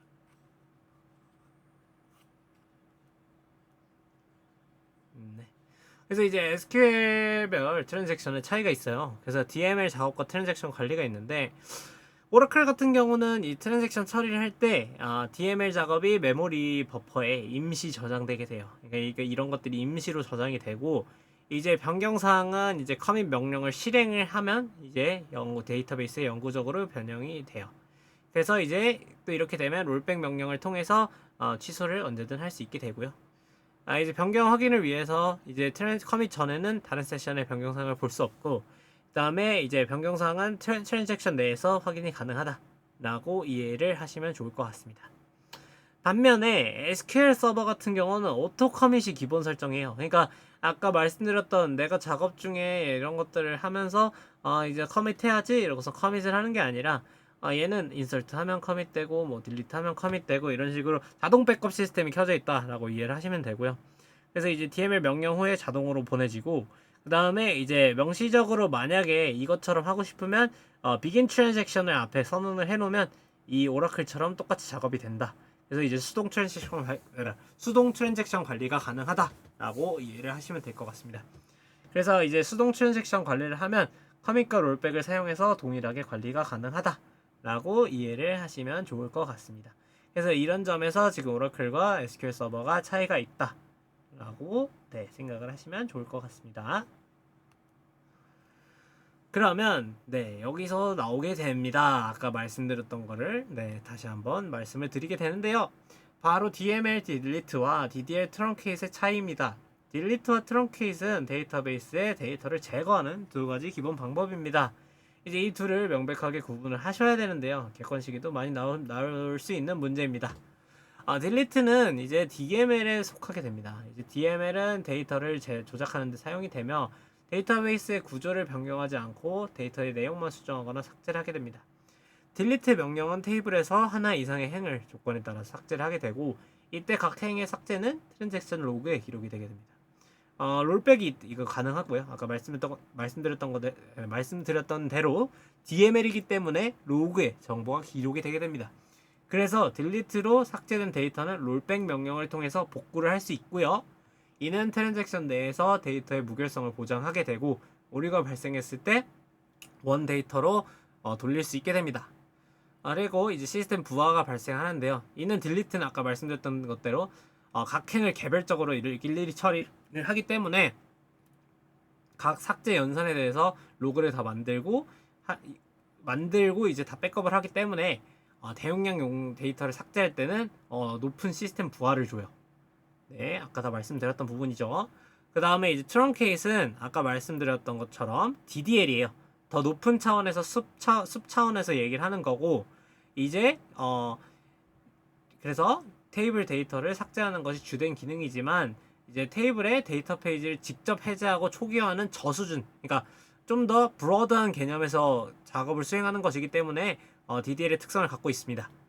트렁케이트는 이제 테이블의 모든 행을 빠르게 삭제하고 데이터 저장에 사용되었던 공간을 재사용 가능하게 만듭니다. 이 과정에서 특정 데이터 페이지를 직접 해제합니다. 롤백이 불가능하고요. 일반적인 상황에서 트렁케이트는 트랜잭션 로그를 거의 만들긴 하지만 생성하지 않기 때문에 롤백이 거의 불가능합니다. 시스템 부하는 얘는 테이블 전체의 데이터를 일괄 삭제하기 때문에 처리 속도가 매우 빠르고 시스템 부하도 적게 됩니다. 그러면 이제 마지막 DML의 이제 셀렉트인데요. 제가 셀렉트를 따로 뺀 이유는 이제 셀렉트 같은 경우 조회 속성을 띠고 있습니다. 조회 같은 경우는 이제 말 그대로 테이블에서 데이터를 열어보고 열람하는 특징을 갖고 있습니다.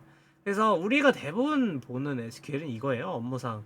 그래서 우리가 DB에 데이터를 올리게 되면 이제 뭐 이 데이터 DB 여기서 끌어당겨가지고 이 데이터를 보고 싶어 하면 select from 뭐 해가지고 무슨 컬럼들 가져와서 이렇게 조회하고 싶다, 이런 식으로 많이 사용을 하는데요. 그러면 이제 이거에 대해서 한번 살펴보도록 하겠습니다. 이제 우리는 select 하고 all, distinct 하면서 이제 데이터를 호출하게 되는데요. 여기서 all 하게 되면 데이터에 이제 중복된 데이터가 있어도 모두 출력을 하겠다라는 특징이 있게 됩니다. 하지만 이제 distinct라고 하게 되면 중복된 데이터는 제거를 하고 끌어오겠다라는 특징이 있는데 all이 디폴트예요. 아무것도 원래 보통 우리가 안 쓰잖아요. 그러니까 다 땡겨오겠다라는 게 우린 디폴트로 항상 가져오고 있다라고 이해를 하고 계시면 되겠습니다. select distinct라고 하면 이제 중복된 이제 값들은 제거를 하고 가져오겠다라고 이해를 하시면 되고요. 그래서 select distinct 컬럼명 from table명 이런 식으로 가져오게 되면 예를 들어서 players 테이블에서 중복 데이터 없이 국가명만 조회를 하려고 할 때 select distinct country from players 이러면 players 테이블에서 이제 예를 들어서 참전한 국가명들만 이제 유니크한 값들만 갖고 오고 싶으면 이제 distinct country 이런 식으로 갖고 올 수 있다라고 이해를 하시면 되겠습니다.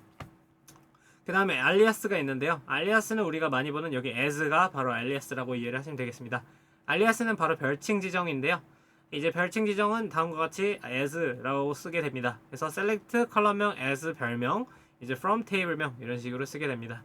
그래서 테이블명 players 테이블에서 선수의 이름 name을 player name으로 표기를 하려면 select name as player name from players 이런 식으로 as를 별칭으로 이제 붙여서 name은 이렇게 player name으로 붙여라 라고 정의를 할 수 있게 됩니다.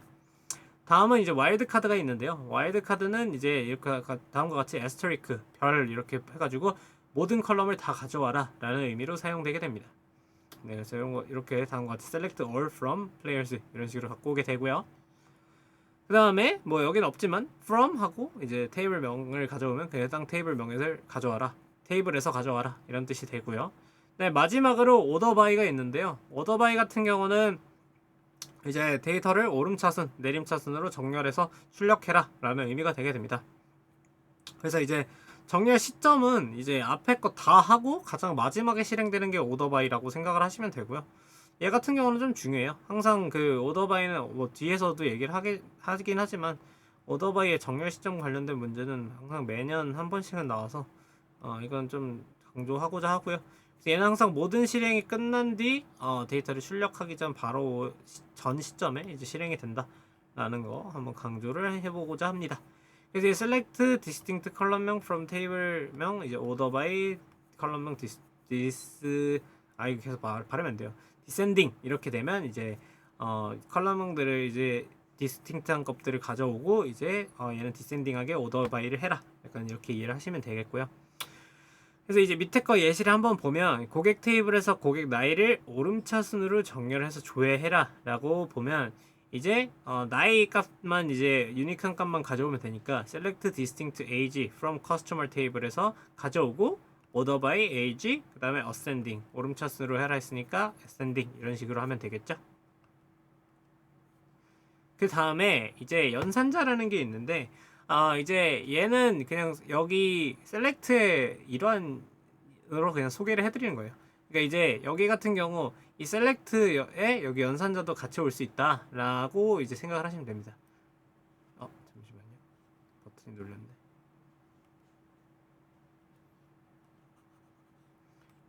셀렉트 옆에 여기 오는 걸로 이렇게 연산자도 올 수 있다라고 생각을 하시면 되고요. 그래서 연산자로는 이제 산술연산자랑 뭐 합성연산자 이런 게 들어가게 되는데 산술연산자는 여러분들이 많이 아는 사칙연산 이런 것들이 있어서 이제 뭐 각각의 하이트랑 웨이트 자체가 따로따로 들어오면 그냥 컬럼만 들어오게 되는 건데 하이트랑 웨이트 뺀값을 키 몸무게 약간 이런 식으로 해서 들어올 수도 있다 라고 이해를 하시면 되고요. 그 다음에 이제 산술연산자 말고 그냥 합성연산자라고 해서 그냥 실제로 문자열 자체를 연결하는 방법이 있어요. 그러니까 예를 들어서 뭐 플레이어 네임 해가지고 땡땡 선수, 예를 들어서 제 이름이 뭐 정의석이니까 정의석 선수 이런 식으로 해서 이게 각각의 사람들 이름 뒤에마다 이렇게 띄고 선수를 붙이고 싶다라고 하면 이런 식으로 그 옆에 그 달러 표시 아니 원 표시가 이거 바잖아요. 이런 식으로 그 바를 두 개 붙여서 이제 오라클에서는 수직바를 두 개를 연결해서 이제 문자열 연결 표시를 하고 SQL 서버 같은 경우는 이제 플러스를 붙여서 이제 연산자로서 사용한다라고 이해를 하시면 되겠습니다. 그리고 두 벤더 공통적으로 이제 concat 함수를 쓰면 이제 문자를 연결하는 특징도 있게 됩니다. 그래서 이런 식으로 연산자를 활용을 해서 이런 식 셀렉트에도 연산자를 활용을 할 수 있다라고 이제 말씀을 드리기 위해서 여기 따로 연산자라는 부분도 한번 설명드려봤습니다. 네. 자, 그 다음에 TCL이 나오게 됩니다. TCL은 이제 아까 말씀드렸던 트랜잭션이 나오게 되는데요. 트랜잭션은 데이터베이스의 논리적 연산 단위로 밀접히 관련돼서 분리할 수 없는 한 개 이상의 데이터베이스의 조작을 말합니다. 분할할 수 없는 최소 단위이기 때문에 모든 연산이 성공적으로 완료되거나 하나라도 실패할 경우 작업 전체를 원래대로 되돌리는 모두 또는 전혀 아님의 특징이 있습니다. 아까 그림 기억하시죠? 이런 식으로 있으면 뭐 인설트 이런 식으로 우리가 단위를 다 정의를 해놓고 뭐 실패하면 다시 원복하고 약간 이런 식으로 우리가 정해놓은 이제 한 개 이상의 데이터베이스들의 조작을 이제 정의를 해놓은 거다라고 이해를 하시면 되겠습니다. 그래서 이제 각각의 업데이트, 인설트, 딜리트, 셀렉트 같은 이제 DML문이 그런 트랜잭션들의 대상이다 라고 이해를 하시면 되고요. TCL은 ACID라는 특징을 갖고 있어요. 그래서 ACID는 Atomic, 그 다음에 Consistency, Isolation, Durability 라는 특징을 갖고 있는데 이런 4개 이런 것들은 개코식 좀 나올 수 있겠죠. 그래서 이런 것들은 좀 암기를 그래도 하시는 거를 좀 추천을 드리고요. 그래서 이제 각각의 좀 특징들에 대해서 살펴보겠습니다. 먼저 첫 번째 원자성 어토미시티는 트랜잭션의 모든 연산이 완전히 수행되거나 전혀 수행되지 않아야 된다. 그러니까 차라리 완전 중간에 멈추는 건 없다 이거예요. 그러니까 끝까지 가거나 아니면 다시 원복되거나 그러니까 이런 식으로 원자성이어야 된다 이거예요. 그러니까 한번 끝까지 가거나 갔으면 무라도 배야지. 약간 이런 뜻이에요. 그 다음에 일관성. 트랜잭션이 성공적으로 완료되면 데이터베이스는 항상 일관된 상태를 유지해야 된다. 뭐 완료됐으면 일관성을 유지해야지 뭐 예전 갔던 식으로 되거나 약간 그런 식으로 되면 안 된다 이 얘기고요.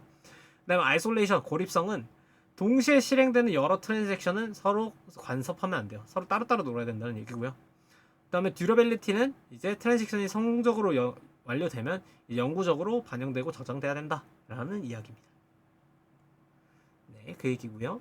그리고 이제 트랜잭션에 커밋이라는 게 있었어요. 커밋은 수정된 모든 데이터를 데이터베이스에 영구적으로 저장하고 반영하는 것을 의미하게 됩니다. 그래서 커밋 실행 전의 데이터 상태 같은 경우는 현재 사용자는 셀렉트문을 통해서 이제 변경된 데이터를 조회를 할 수 있고요. 커밋이 되지 않았기 때문에 메모리 내에만 존재하게 됩니다. 그리고 기타 사용자들은 이제 볼 수가 없어요. 그러니까 예를 들어서 내가 지금 작업을 하고 있는 상태예요. 그리고 이제 우리 DB에는 다른 사람들도 있을 거 아니에요. 다른 사람들은 그냥 내가 작업하고 있는 걸 못 본다는 얘기예요. 그래서 기타 사용자라는 나 외에 다른 사람이고 이제 다른 사람들은 내가 작업하는 걸 지금 못 본다. 그래서 이렇게 되는 것은 이제 데이터의 고립성을 유지하고 이제 확정되지 않은 데이터의 유출을 방지합니다. 그러니까 뭐 예를 들어서 내가 이런 데이터들을 뭐 실험해보고 좀 바꾸고 싶어서 테스트해보고 있는데 이제 그런 것들을 다른 사람들이 미리 보는 걸 방지한다라고 이해를 하시면 됩니다. 뭐 예를 들어서 이제 제가 제 선수 정보를 기입하고 싶은데 다른 사람들이 뭐 제 정보를 보면 안 되잖아요. 그러니까 이런 식으로 이해를 하시면 좋을 것 같습니다. 그래서 제가 이 커밋을 실행하기 전까지 제가 이거 쓰고 있는 거 못 본다라고 이해를 하시면 되겠습니다. 하지만 제가 이 커밋을 실행하게 되면 다른 사람이 이 DB를 호출했을 때 제 정보를 볼 수 있다라고 이해를 하시면 되겠습니다. 그래서 커밋을 실행하게 되면 이 데이터베이스 디스크에 이 제 정보가 저장이 돼서 영구적으로 반영이 되고요. 이제 관련된 모든 데이터베이스의 잠금이 해제돼서 이제 다른 사람들도 제 해당 행을 이제 마음대로 조작할 수 있고 볼 수 있게 됩니다. 아까 이 부분도 말씀드렸죠. SQL 서버에서는 커밋 처리는 오토 커밋이 되고 이제 사용자가 별도로 커밋을 하거나 이제 롤백을 지정하지 않도록 그러니까 안 와도 SQL은 자동으로 커밋이 되고 만약에 직접 그러니까 직접 해주고 싶으면 begin transaction, commit transaction 이런 것들을 선언을 해줘야 이제 그 우리가 오라클에서 하듯이 이런 식으로 우리가 그 커밋 모드로 이제 해줄 수 있다라고 이해를 하시면 되겠습니다. 그 다음에 롤백이 있게 됩니다. 롤백은 이제 커밋의 반대로 트랜잭션의 변경사항을 취소하고 이전 상태로 복원하는 것을 의미하게 됩니다. 그래서 이제 실행 코드는 이제 delete from player이라고 해가지고 예를 들어서 나 플레이어 삭제했어요. 그러면 진짜 큰일 났다 라고 이제 당황하지 않고 딜릿을 썼기 때문에 이제 롤백을 할 수 있다는 거예요. 그래서 롤백을 했으면 이제 삭제한 거를 다시 이제 데이터 변경을 취소를 할 수 있어요. 그리고 이전 데이터를 이제 복원할 수 있게 돼요. 삭제된 레코드, 변경된 필드 이런 것들을 복구할 수 있고 내가 이걸 지금 조작을 하고 있었기 때문에 이 데이터 자체는 지금 잠금이 되어 있었는데 잠금이 해제돼서 다른 사람들도 이제 다시 자유롭게 조작을 할 수 있게 됩니다. 그리고 SQL 서버의 롤백은 지금 현재 제가 begin 트랜잭션을 썼기 때문에 롤백이 가능하다라고 이해를 하면 좋을 것 같습니다. 그러면 여태까지 제가 말씀드렸던 개념이 아닌 새로운 게 나왔어요. 세이브 포인트라는 개념이 나왔는데 세이브 포인트는 어려운 내용이 아닙니다. 세이브 포인트는 트랜잭션 내에 중간에 세이브 포인트 게임 많이 해보신 분들은 이제 세이브 포인트라는 개념을 하면 이거 그건가? 약간 중간 저장 지점인가? 라는데 맞습니다. 그거 맞고요. 이제 세이브 포인트는 트랜잭션 내에 특정 지점을 기록 마킹하는 거예요. 중간 저장 포인트, 체크 포인트라고 생각을 하시면 되겠고요. 그래서 이제 예를 들어서 너무 잔인하잖아요. 그러니까 예를 들어서 이제 중간에 처음에 트랜잭션 시작하고 끝까지 갔는데 내가 여기서 실수했어. 여기서 실수를 했는데 여기까지 한 거를 다 날리기 아쉽잖아요. 그러니까 중간중간 내가 체크 포인트나 세이브 포인트를 정의해 놓는 거예요. 그래서 이제 여기서 실수한 걸 백하기 위해서 여기까지만 가던가 아니면 여기까지만 가던가 약간 이런 식으로 우리가 중간 저장 지점을 통해서 우리가 일로 돌아가야지를 저장을 할 수 있게 해주자라는 개념에서 나온 게 바로 세이브 포인트다 라고 이해를 하시면 되겠습니다. 그래서 롤백 시 전체 롤백이 아닌 특정 지점까지 부분적인 롤백을 해주는 게 바로 세이브 포인트고요. 그래서 다음 그림에서 이제 롤백 A를 수행하게 되면 이제 업데이트와 딜리트 연산은 취소가 돼요. 그래서 이제 인서트 연산 직후의 상황으로 돌아가게 됩니다. 무슨 소린지 아시겠죠? 그 다음에 이제 저장점의 관리인데요. 우리는 복수의 세이브 포인트를 만들어 둘 수 있어요. 그리고 근데 이제 같은 이름으로 세이브 포인트를 저장하면 가장 최근에 저장한 것만 남게 돼요. 그리고 특정 세이브 포인트로 롤백, 예를 들어서 A로 롤백을 하면 얘는 그 다음에 저장된 거라서 얘는 없어지게 돼요. 뭔 소린지 알겠죠? 네, 이렇게 되고 각각의 세이브 포인트를 만드는 방법은 각 오라클과 SQL 서버는 다음과 같이 정의가 됩니다. 그래서 오라클은 세이브 포인트 이런 식으로 정의가 되고 이제 SQL 서버 같은 경우는 세이브 트랜잭션 이런 식으로 정의가 되게 됩니다. 다음 이제 기타 등등이 있는데요. 이제 커밋과 롤백의 효과에 대해서 한번 소개해드리도록 하겠습니다. 커밋과 롤백을 함으로써 얻는 장점은 데이터 무결성이 보장돼요. 왜냐하면 실수나 오류로 인한 부정확한 데이터 입력을 방지하게 되기 때문이죠. 그 다음에 영구적인 변경 이전에 사전 확인을 할 수 있게 돼요. 그러니까 영구적인 변경을 적용하기 전에 이런 변경들이 과연 맞나? 라는 걸 한번 더블 체크할 수 있다라는 장점이 있게 되고요. 그 다음에 논리적으로 연관된 작업들의 그룹핑을 할 수 있게 돼요. 그러니까 이제 트랜잭션을 우리가 정의를 해서 뭐 이런 인설트 뭐 이런 작업들을 하나로 묶을 수 있다 했잖아요. 그런 것들을 묶어줄 수 있게 된다라고 이해를 하시면 되겠습니다. 그 다음에 오라클에서 이제 커밋과 롤백 없이 트랜잭션이 종료가 된 경우는 이제 어떻게 되냐면 DD 잠시만요. 맞아요. 그러니까 커밋과 롤백 없이 트랜잭션이 만약에 종료가 됐다라고 하면 이제 DDL 명령어는 이제 실행 즉시 자동 커밋이 돼요. 왜냐하면 데이터의 정의 자체로 이제 건드는 거다 보니까 자동 커밋이 돼서 이제 뭐 상관이 없어요. 그러니까 이 커밋 롤백 그런 거 신경 안 써도 되고 자동 커밋이 되다 보니까 뭐 이런 거 신경 안 써도 된다. 하지만 반면에 이제 DDL이 아니라 이제 DML 관련돼서 이제 만약에 커밋 롤백 안 하고 껐어요. 근데 이제 DML 같은 경우는 자동 커밋이 되지 않기 때문에 이제 만약에 중간에 강제 종료가 되거나 아니면 시스템이 다운됐으면 이제 뭐 이거가 했던 부분 날아가는 거죠. 그러니까 예를 들어서 뭐 그냥 그런 거예요. 엑셀 쓰다가 저장이 안 됐어요. 안 됐으면 그 전에 저장한 것까지만 쓸 수 있잖아요. 그냥 그런 느낌인 거죠. 그래서 이제 DML 같은 경우는 DDL 같은 경우는 바꾸고 나서 이제 시스템이 종료됐으면 어차피 얘는 바꿨으면 자동 저장이 됐기 때문에 뭐 다행인 거고, 얘 DML 같은 경우는 얘를 바꿨다고 해서 이제 트랜잭션이 끝난 게 아니다 보니까 커밋이 안 돼서 이제 만약에 얘를 바꾸다가 꺼졌으면 다시 초기화돼서 이제 트랜잭션 시작하기 전으로 갔다라고 이해를 하시면 좋을 것 같습니다. 그러면 이제 각각의 좀 DDL, DML, 그다음에 TCL에 대해서 좀 살펴봤는데요. 이제 각각의 SQL 문법에 대해서 디테일하게 좀 살펴보도록 하겠습니다. 아까 DML에서 뭐 웨어로 조건을 좀 걸어줄 수 있다라고 얘기를 했는데, 그러면 이 웨어 문법에 대해서 조금 더 디테일하게 좀 보겠습니다. 웨어는 이제 다음과 같이 데이터베이스의 특정 조건에 맞는 데이터만 조회를 하기 위해서 사용이 돼요. 그러니까 우리가 조건을 걸어주기 위해서 사용이 되는데, 필요 없는 데이터는 불러오지 않아서 자원을 효율적으로 사용해 줄 수 있게 돼요. 그리고 우리가 원하는 것만 볼 수도 있어서 우리에게도 매우 좋죠. 그래서 이제 기본 구조는 다음과 같이 정의가 됩니다.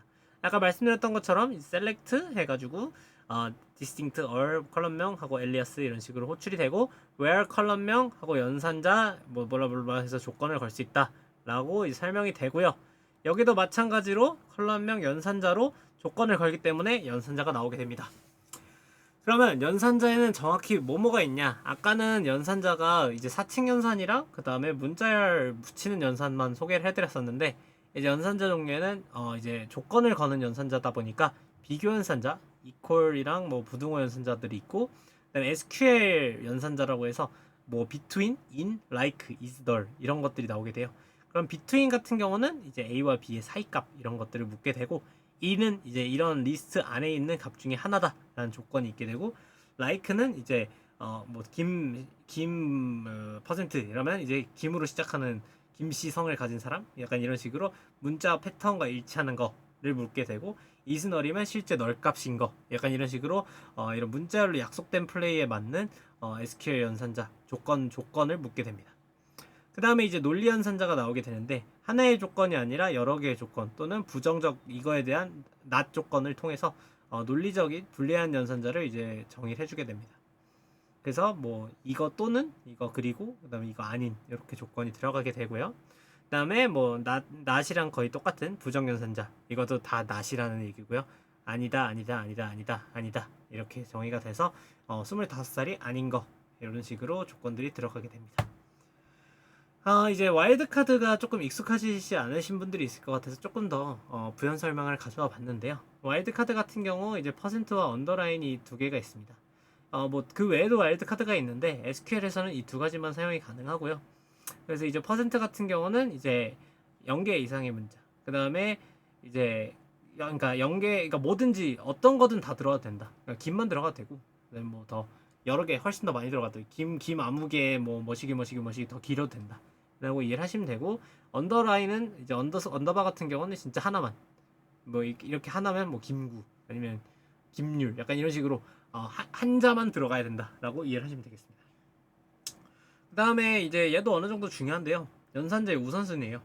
이거는 근데 수학을 좀 해보신 분이라면 어느 정도 좀 이해가 된다라고 이해를 하시면 될 것 같은데요. 괄호 연산자가 제일 먼저고, 그 다음에 난연산자, 그 다음에 비교 연산자, 그 다음에 이제 SQL 비교 연산자, 그 다음에 AND와 OR, 이런 식으로 이제 순서가 정해진다라고 이해를 하시면 될 것 같습니다. 그 다음에 이제 또 나오게 되는 게 바로 로우 넘버와 탑이 나오게 됩니다. 그래서 이거 같은 경우는 이제 우리가 그 뭐라 그래야 될까요? 이제 데이터를 볼 때 각각의 조건들을 많이 걸잖아요. 뭐 순위 이런 것도 걸고, 이런 식으로 좀 뽑아서 볼 때가 많은데, 이제 그런 식으로 사용할 때 사용하는 함수들이라고 보시면 될 것 같습니다. 그러면 각각의 사용에 대해서 한번 살펴보겠습니다. 그리고 참고로 이거는 다 지금 웨어에서 쓸 수 있는 것들이기 때문에 거기에 다 지금 1년에 뒤에서 나오는 것들이라고 좀 보시면 될 것 같아요. 그러면 한번 살펴보시죠. 네. 그러면 로우 넘버 같은 경우는 이제 오라클에서 사용되는 애예요. 그래서 오라클에서 로우 넘버는 이제 쿼리의 결과 집합에서 각 행에 부여되는 일련 넘버를 나타내는 컬럼이에요. 그래서 이제 우리가 결과에서 원하는 행만큼 이제 결과 수를 제한하고 싶을 때 사용되는 게 바로 로우 넘버다라고 이해를 하시면 돼요. 그래서 예를 들어서 우리가 컬럼 결과가 나왔어요. 그러니까 이거를 다 결과를 뽑았는데 이제 한 건, 그러니까 잘 나왔는지 한 건만 뽑고 싶다라고 하면 where row number 1 한 건만 뽑을래라고 하고, n 건만 뽑을래 하면 where the row number is n, 이런 식으로 이제 n 건의 데이터만 보겠다, 약간 이런 식으로 조건을 걸 수 있다라고 이해를 하시면 돼요. 그래서 이제 여기서 중요한 거는 로우 넘버 같은 경우는, 여기서 중요한 게 로우 넘버는 각 행에 부여되는 일련 번호를 나타낸 거다라고 이해를 하시면 좋겠습니다. 그래서 특징은 이제 조건을 충족하는 n건에 대해서 정확하게 가져오려면 서브 쿼리, 그러니까 이 지금은 그냥 그 로우 넘버만 가져온 거고, 조건까지 만족하는 것을 가져오려면 이제 서브 쿼리와 함께 가져와야 된다. 이 말은 뭐냐면, 그러니까 where 하고 그 다음에 여기다가 또 셀렉트를 통해서 안에다가 쿼리를 또 써줘야 된다는 거예요. 서브 쿼리는 이렇게 쿼리 안에 쿼리가 하나 더 들어가 있다는 얘기인데, 이런 식으로 또 더 조건을 걸어줘야 된다라는 얘기고요. 네, 그런 얘기고, 그 다음에 이제 로우 넘버 같은 경우는 이제 쿼리가 실행되면서 부여되므로 이제 직접적인 로우 넘버 비교는 이제 그 한계를 가져요. 이런 특징이 있고요. 그 다음에 이제 여기 탑절을 보시면 조금 더 이해가 될 것 같습니다. 탑절 같은 경우는 이제 SQL 서버에서 쓰이는 건데요. 이제 그 집합으로부터 지정된 수의 행과 특정 퍼센트의 행만을 반환할 목적으로 사용됩니다. 이 둘은 비슷하면서도 조금 달라서 그 차이점을 조금 아는 데에 입각을 하시면 좋을 것 같아요. 약간 이 둘을 헷갈리게 좀 낼 때가 많아요. 그래서 보시면 이제 기본 사용법은 탑 익스프레션, 그 다음에 퍼센트 위타이즈 이렇게 나오는데요. 이제 익스프레션 같은 경우는 반환할 행의 수 또는 퍼센트를 지정을 하게 되고, 이제 여기서 같은 경우는 이제 몇 퍼센트만큼 펜을 반환할지, 그 다음에 위타이즈는 이제 오더 바이를 정의를 했을 때 이제 각 행의 같은 값을 이제 출력이 되게 할지를 이제 얘기를 하게 됩니다. 이 얘기고요. 근데 이제 마지막 행의 같은 값이라는 거, 이제 이 부분 중요하니까 별표 쳐놓겠습니다. 잠시만요. 네, 이 얘기를 이제 각각 예시로 좀 살펴보겠습니다. 자, 보시면 이제 자, 여기서 이제 익스프레션에 우리는 탑 이게 지금 퍼센트는 퍼센테지로 표현해달라 이 얘기고요. 퍼센트가 아니면 행해수다라고 이해를 하면 돼요. 그래서 지금 탑 10%면 얘는 10%를 뽑아달라는 거고, 얘는 탑 5면 탑 5명을 뽑아달라는 얘기예요. 이 차이예요.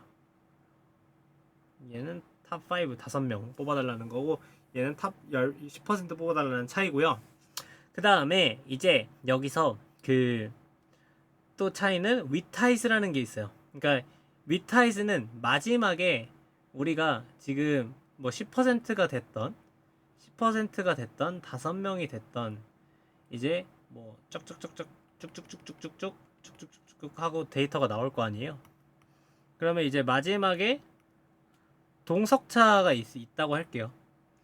지금 이렇게 마지막 로우가 다 나왔는데 이제 동석차가 있다고 했지만 이제 동석차가 있지만 지금 갈렸어요. 예를 들어서 10%에 포함이 안 됐다고 칠게요.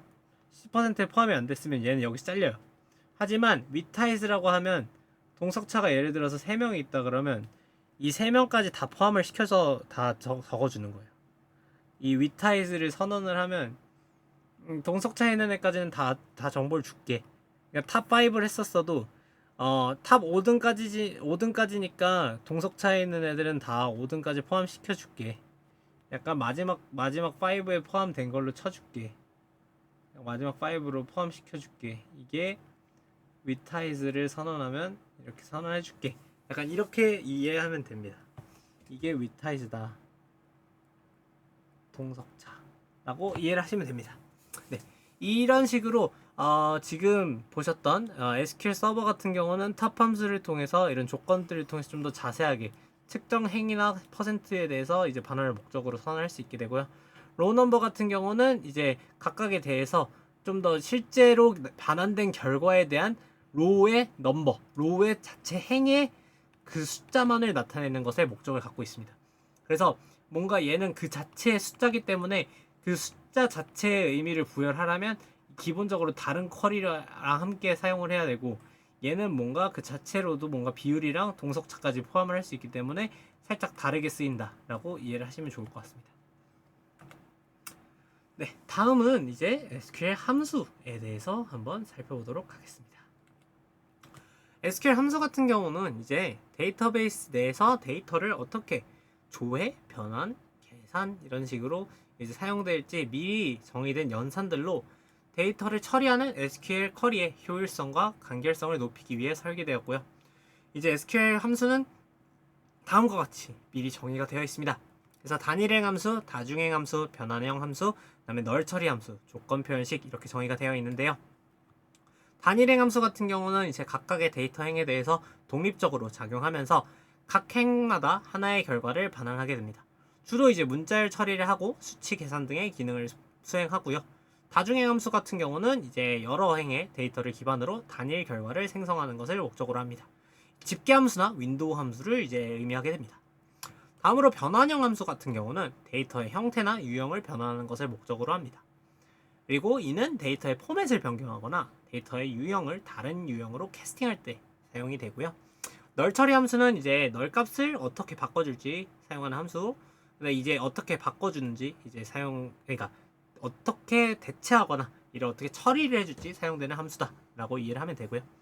조건 표현식은 흔히 말하는 if, 약간 if라고 생각을 하면 돼요. 그래서 이제 주어진 조건에 따라서 다른 결과로 반응하는 논리적 표현식이다라고 이해를 하시면 좋을 것 같습니다. 이렇게 말만으로 보면 이해가 당연히 안 되시죠. 각각에 대해서 한번 살펴보도록 하겠습니다. 가장 먼저 단일행 함수입니다. 단일행 함수는 이제 각 행별로 독립적으로 작용해서 하나의 결과를 반환하는 함수입니다. 뭐 흔히 아는 우리가 엑셀에서 많이 사용하는 그런 함수들이랑 비슷하다고 느끼시면 될 것 같아요. 살펴보시죠. 자, 그러면 이제 예를 들어서 이런 단일행 함수는 문자열 처리 함수와 수치형 처리 함수, 그 다음에 이 두 개가 메인이에요. 이 두 개가 다예요. 그래서 보시면 문자열 처리 함수 같은 경우는 이제 로어 함수라고 해서 이제 소문자로 변환해주는 로어 함수가 존재를 하고요. 그 다음에 어퍼 함수는 이제 대문자로 바꿔주는 함수, 서브스트링 같은 경우는 이제 특정 문자열의 부분을 추출해주는 함수. 그 다음에 랭스 문자열 길이 반환, 아스키 코드 반환, 캐릭터 이제 아스키 코드의 문자를 반환해주는 거. 그 다음에 rtrim은 이제 여기에 이제 오른쪽에 있는 것들을 반환해주는, 그러니까 제거해주는 거. 여기서 보시면 특정 문자열의 오른쪽의 끝에서 이제 원하는 문자를 제거해주는 거. 얘에서 이 부분을 제거가 된 것을 지금 보실 수 있고요. 해당되는 부분이 제거가 된 것을 보실 수 있고, 그 다음에 예를 들어서 만약에 아무것도 입력을 하지 않으면 공백을 제거를 해주는 역할이 있습니다. 이 부분은 조금 중요할 수도 있어요. 그 다음에 레프트 트림 같은 경우도 얘 같은 경우는 여기 이렇게 이 부분이 있으면 얘는 레프트니까 이 부분들이 없어지겠죠. 그래서 이 부분들이 없어진 것을 확인할 수 있습니다. 얘도 아무것도 안 쓰면 왼쪽 공백이 처리가 되는 것을 확인하실 수 있습니다. 네, 이게 바로 문자형 처리 함수고요. 반대로 이제 수치형 처리 함수가 있겠죠. 수치형 함수는 이제 abstract라고 해서 절대값으로 만들어주는 abstract 함수, 그 다음에 round 함수, 그 다음에 ceiling 함수, floor 함수, mode 함수가 있는데, abstract은 절대값 반환, round는 이제 반올림, 그 다음에 ceiling은 이제 정수로 올림, 그 다음에 floor는 이제 정수로 내림, 그 다음에 mode는 나머지 반환, 이런 것들이 있고요. 또 여기서 좀 제가 좀 자세하게 좀 말씀을 드릴 만한 게, 이거는 워낙 또 아시기 쉬울 것 같고, 소문자, 대문자, 그 다음에 예시를 들 만한 게 지금 서브스트링 같은 경우는 하나, 둘, 셋, 넷, 다섯. 잠시만요. SQ 하나, 둘, 셋, 넷. 제가 글씨가 잘 안 써지는데 써볼게요. 하나, 둘, 셋,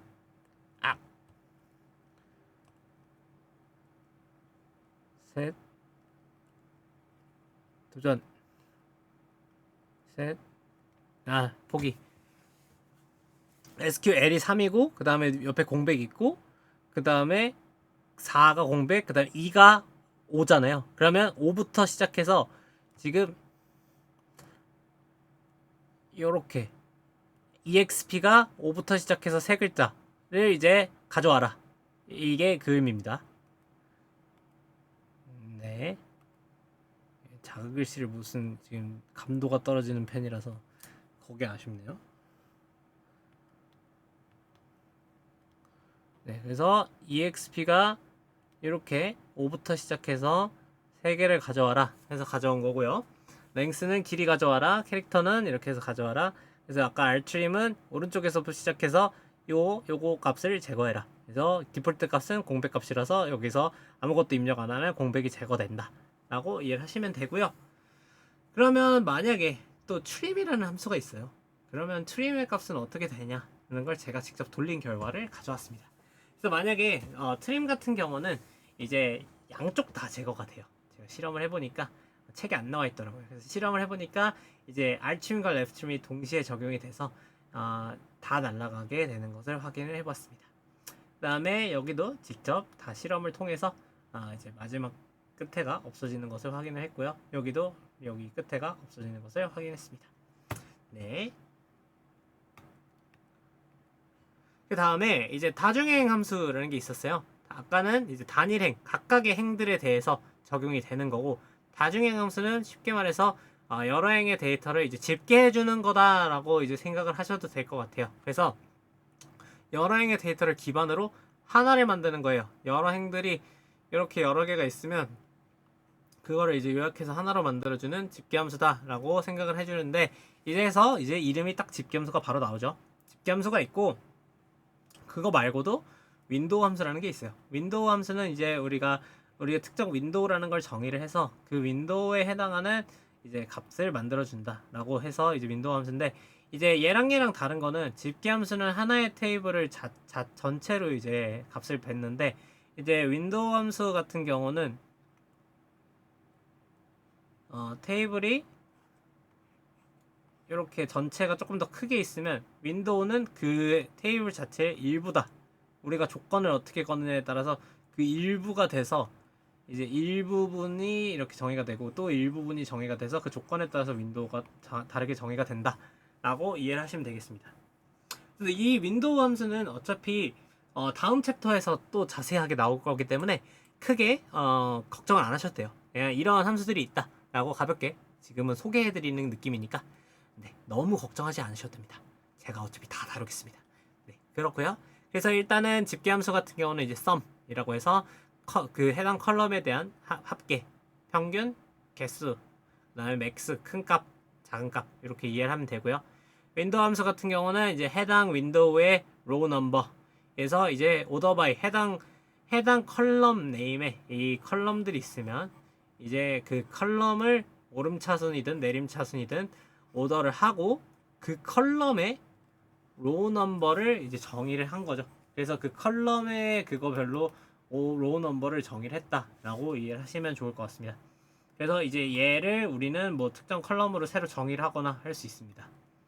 네, 이런 식으로 우리는 로우 넘버를 쓸 수 있다라고 생각하시면 될 것 같고요.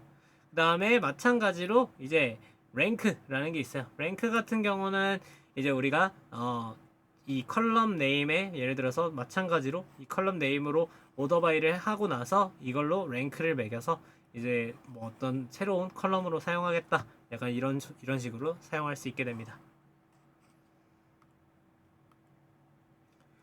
다음은 이제 형변환 함수, 널 처리 함수, 조건 표현식 함수가 있게 되는데요. 형변환 함수는 to character, to number, to date, cast 이런 식으로 해서 각각을 뭐 캐릭터로 변환하거나 아니면 넘버로 변환하거나 아니면 날짜로 변환하거나 약간 캐스트 같은 경우는 뭐 직접 선언을 정의를 해주는 거예요. 그러니까 이런 거를 이 익스프레션을 이런 타입으로 정의를 해주겠다. 직접 데이터 유형을 변경해주는 함수다 라고 이해를 하시면 되겠습니다. 그래서 보시면 이제 형변환에는 뭐 명시적 형변환이라고 해서 형변환 함수를 사용해서 데이터 타입을 일치시키는 것으로 개발자가 SQL을 사용할 때 형변환 함수를 사용해 주는 것이 이제 명시적 형변환이고, 암시적 형변환이라고 해서 개발자가 형변환을 하지 않을 경우 이제 데이터베이스 관리 시스템이 자동적으로 형변환을 해주는 암시적 형변환이 있게 되는데, 얘 같은 경우는 이제 명시적 형변환을 해주는 것을 의미하게 돼요. 그러니까 우리가 직접적으로 이렇게 바꿔주는 것을 이제 해준다라고 이제 생각을 하시면 됩니다. 그래서 또 예시로 이제 캐스트 같은 경우는 조금 이해하시기 어려울 것 같아서 다음과 같이 이제 25를 플로트로 정의를 한다. 그 다음에 뭐 이런 식으로 이런 문자열을 데이트로 정의를 한다. 그 다음에 이런 123.465를 인티저로 만든다. 정수로 만들겠다. 라는 것을 이제 캐스트 함수로 정의를 할 수 있다. 직관적으로 이렇게 정의를 해줄 수 있다를 보여드리고 있습니다. 그 다음에 널 처리 함수 같은 경우는 이제 널 데이터를 다루기 위한 함수예요. 그래서 이제 MVR Expression Replacement라고 해서 만약에 널일 경우 이 Replacement 값으로 바꾸겠다 이런 얘기고요. 그 다음에 콜레스크라고 해서 이제 이런 여러 값 중에서 첫 번째 널이 아닌 값으로 이제 반환하겠다 라는 거이고요. 그 다음에 널 if라는 것은 이제 두 표현식이 같으면 널을 반환하고 다르면 첫 번째 표현식으로 값을 반환하겠다 라는 내용입니다. 그 다음에 조건 표현식 같은 경우는 아까 말했다시피 if랑 비슷한 내용인데 이제 조건에 따라서 결과를 반환하는 거예요. 그래서 이제 case, when, condition, then 뭐 무슨 값, else, then 이런 값 이렇게 해가지고 조건에 따라서 해당하는 값을 반환하는 거다 라고 이해를 하시면 되겠습니다. 그래서 이제 이거는 널에 대한 정의인데요. 널 같은 경우 ASCII 코드 00번으로서 이제 공백값을 의미하는 거예요. 죄송해요. 공백값을 의미하는 게 아니라 공백값이나 숫자 연관은 다른 값이에요. 그러니까 아예 데이터가 그냥 정의되지 않았다. 그러니까 아예 그냥 그 비어 있는 것도 아니고 스페이스도 아니고 0도 아니고 이제 그냥 아예 nothing이라는 거예요. 그런 내용이고요. 이제 정확히 말하면 공백은 요거는 스페이스죠. 이게 스페이스고 얘는 스페이스고 얘는 0이고.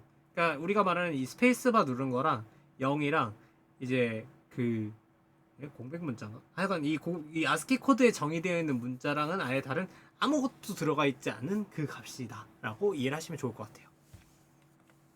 네, 그럼 이제 끝으로 거의 다 왔는데요. 이제 그룹바이랑 해빙절에 대해서 소개해 드리도록 하겠습니다. 이제 aggregate에 대해서 아까 말씀을 드렸는데 aggregate 함수에 대해서 조금 더 이제 디테일하게 들어가 보도록 하겠습니다. 이제 여기서 group by랑 having은 이제 말 그대로 이 함수들을 묶기 위해서 나오는 내용이에요. 그래서 이제 이걸 묶기 위해서 바로 집계 함수라는 게 나오는데, 집계 함수는 이제 여러 행들을 그룹을 단일 결과로 요약을 해주는 함수예요. 그래서 이거를 위해서 우리는 group by라는 것을 통해서 이제 행들을 소그룹해서 select, having, order by에서 사용이 가능해요. 아까 봤던 거는 select에서 사용하는 예시들이었어요. 그래서 select해서 컬럼 하게 되면 그 컬럼에 대한 뭐 썸 값을 내뱉거나 약간 그런 거에 대한 예시였고, 이제 그 외에도 이제 having, order by절에서 사용이 가능하다라고 이해를 하시면 되겠고요. 이제 주요 함수로는 뭐 count 이제 표현, 그 다음에 sum, average, max, standard deviation, 그다음 뭐 variance, mean 이런 식으로 있게 되고, 이런 식으로 이제 select에서도 사용할 수 있게 됩니다. 이런 식으로 있게 되고요. 요거는 앞에서도 다뤘으니까 넘어가도록 하겠습니다. 그 다음에 이제 나오게 되는 게 group by가 나오게 됩니다. group by 같은 경우는 이제 select문에서 from과 where절 다음에 오게 되는데요. 그래서 이제 데이터를 조금 더 작은 그룹으로 그룹핑을 하게 되는 거예요. 그래서 이제 예를 들어서 group by 포지션은 뭐 우리가 뭐 축구로 따지면 뭐 공격수, 수비수 이런 식으로 포지션별로 구분을 하겠다라는 내용이고요. 그래서 이런 그룹별 통계 정보를 사용하겠다. 예를 들어서 또 아까 뭐 그룹별로 이제 뭐 그런 아까 aggregate 함수도 쓸 수 있고, 그래서 집계 함수와 함께 사용되면서 이런 집계 함수를 average height을 이 그룹별로 보고 싶을 때 group by를 쓴다 라는 내용입니다. 그래서 이거 같은 경우는 엘리아스명을 사용할 수 없으며 where절이 집계 전은 데이터 필터링을 담당한다 라고 이해를 하시면 될 것 같습니다. 다음으로 having절이 있습니다. having절은 group by 절에 의해서 생성된 그룹의 결과와 조건을 사용할 때 사용됩니다. 그래서 이제 where절과 유사한 조건을 제공하지만 그룹화된 결과에 대해서 작동하게 됩니다. 집계 함수와 함께 사용이 되면서 특정 조건을 만족하는 그룹만 필터링하게 됩니다. 그래서 이제 그룹 바이에 좀 더 조건을 추가하기 위해서 들어가는 게 바로 having절이다 라고 이해를 하시면 될 것 같습니다. 이제 이 그룹 바이 포지션에 예를 들어서 average height이 180 이상인 것들만 가져오겠다 라고 이해를 하시면 될 것 같습니다. 그러면 이제 그 케이스도 얘기를 나왔었는데요. 그 케이스 표현을 활용한 월별 데이터 집계 예시를 한번 보여드리도록 하겠습니다. 케이스문을 사용하면 이제 특정 조건에 따라서 데이터 값을 선택을 하고, 그 다음에 이를 그룹 바이 절을 함께 사용해서 월별 데이터를 집계할 수 있게 됩니다. 그래서 이제 케이스 표현식을 통해서 각 월별 급여 데이터를 분리를 하고 처리를 하고 에버리지 함수 등을 통해서 평균을 계산할 수 있게 되는데요. 이런 것들을 좀 눈에 그래도 익숙하게 좀 보여드리고 설명드리기 위해서 예시를 한번 가져왔어요. 그래서 이제 일단은 보시면 다음과 같이 좀 보실 수 있습니다. 한번 살펴볼게요. 그래서 일단 지금 이 쿼리의 목적은 부서의 번호별로 각 월의 평균 급여를 계산하는 것을 목적으로 해요. 그래서 이제 먼저 우리는 다음과 같이 select department number, 그래서 부서 번호를 갖고 오고요. 그래서 이제 average, case, month, when, 그래서 1월에 해당하는 직원들의 급여의 평균을 계산해요. 그래서 이제 이거를 month 1로 가져오고요. 2월에 있는 것도 샐러리를 가져오고 month 2 이런 식으로 다 가져오게 됩니다. 이거는 제가 end를 빼먹었네요. end를 빼먹었는데 여튼 이런 식으로 해서 지금 가져오게 되고, 그 다음에 이제 12월까지 쭉쭉쭉쭉쭉 가져오게 되고, 그 다음에 이제 from을 가져올 때 이제 그 여기서 제가 서브 쿼리를 썼죠. 그래서 이제 이거 같은 경우 employee 테이블에서 부서 번호, 고용 날짜에 추출한 월별 급여 정보를 선택을 해온 겁니다. 네, 그렇게 해서 이제 각각의 디파트먼트 넘버에서 별로 그룹 바이를 해서 이 그룹 바이 된 부서 번호에 각각 케이스 바이 별로 월별 이제 직원들 급여 정보를 가져온 테이블입니다. 그러니까 이런 식으로 우리는 다양하게 케이스 바이와 에버리지와 그룹 바이를 응용해서 쓸 수 있다라는 그냥 예시를 보여드리기 위해서 가져온 거다라고 이해를 하시면 좋겠습니다. 그래서 이제 그냥 케이스 표현을 쓰면 월별 데이터도 이렇게 쉽게 쓸 수 있다라고 이해를 하시면 좋을 것 같습니다. 그리고 이런 집계 데이터 안에도 케이스문을 쓸 수 있다라고 생각을 해주시면 좋을 것 같습니다. 그리고 아까 말로는 설명드렸는데 그래도 쓰고 가는 게 좋을 것 같아서 제가 말했던 부분은 잠시만요.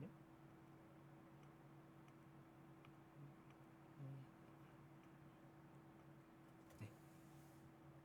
여기에 and가 들어가야 합니다. 네. 넘어가겠습니다.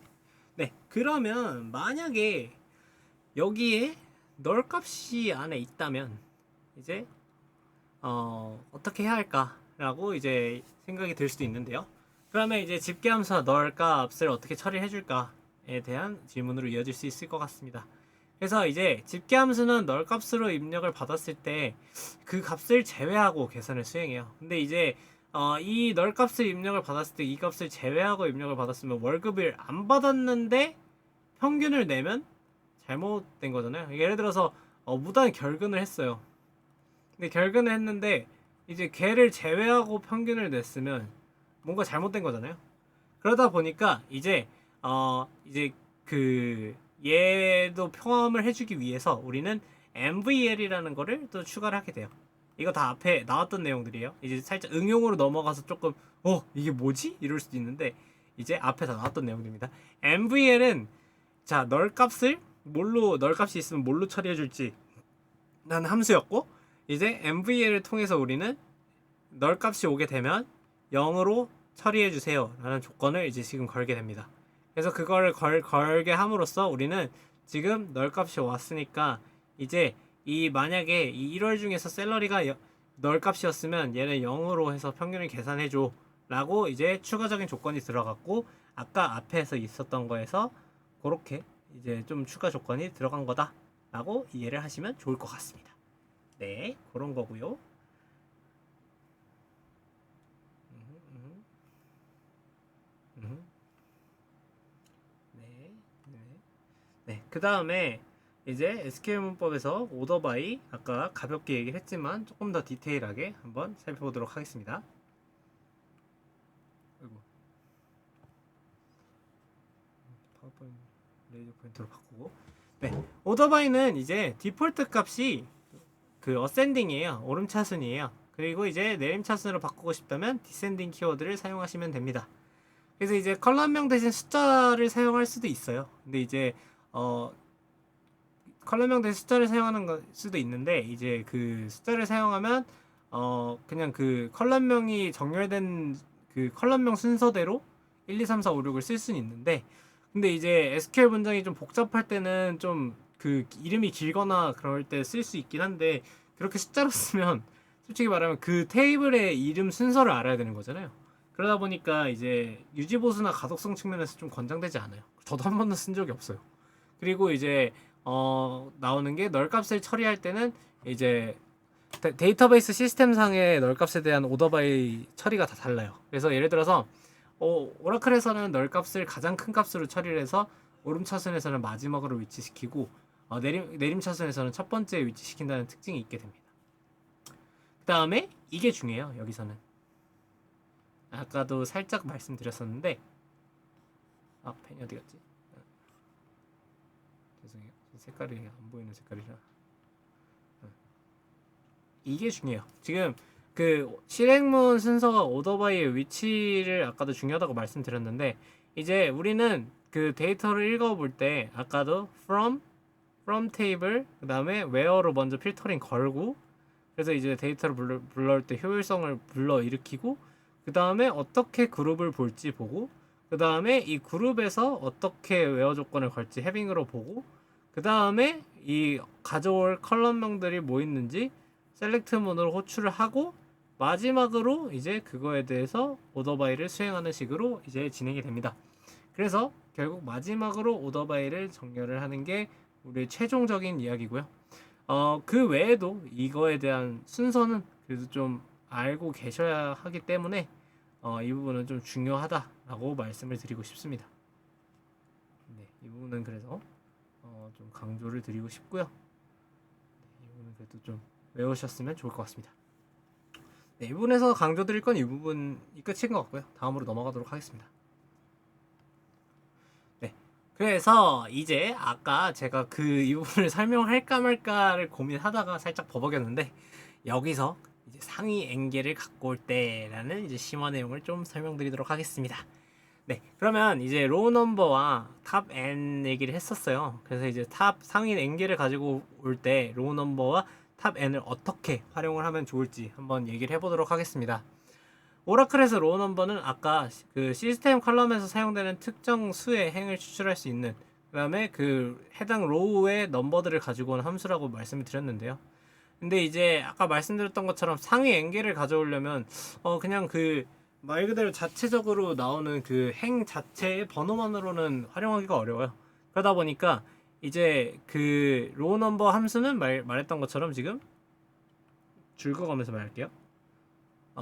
데이터베이스에서 어떻게 자체가 추출되었는지에 따라서 값이 정렬이 되므로 이제 오더바이를 사용하기 전에 이제 로우 넘버를 사용되면 정렬되지 않은 상태에서 행이 결정이 돼요.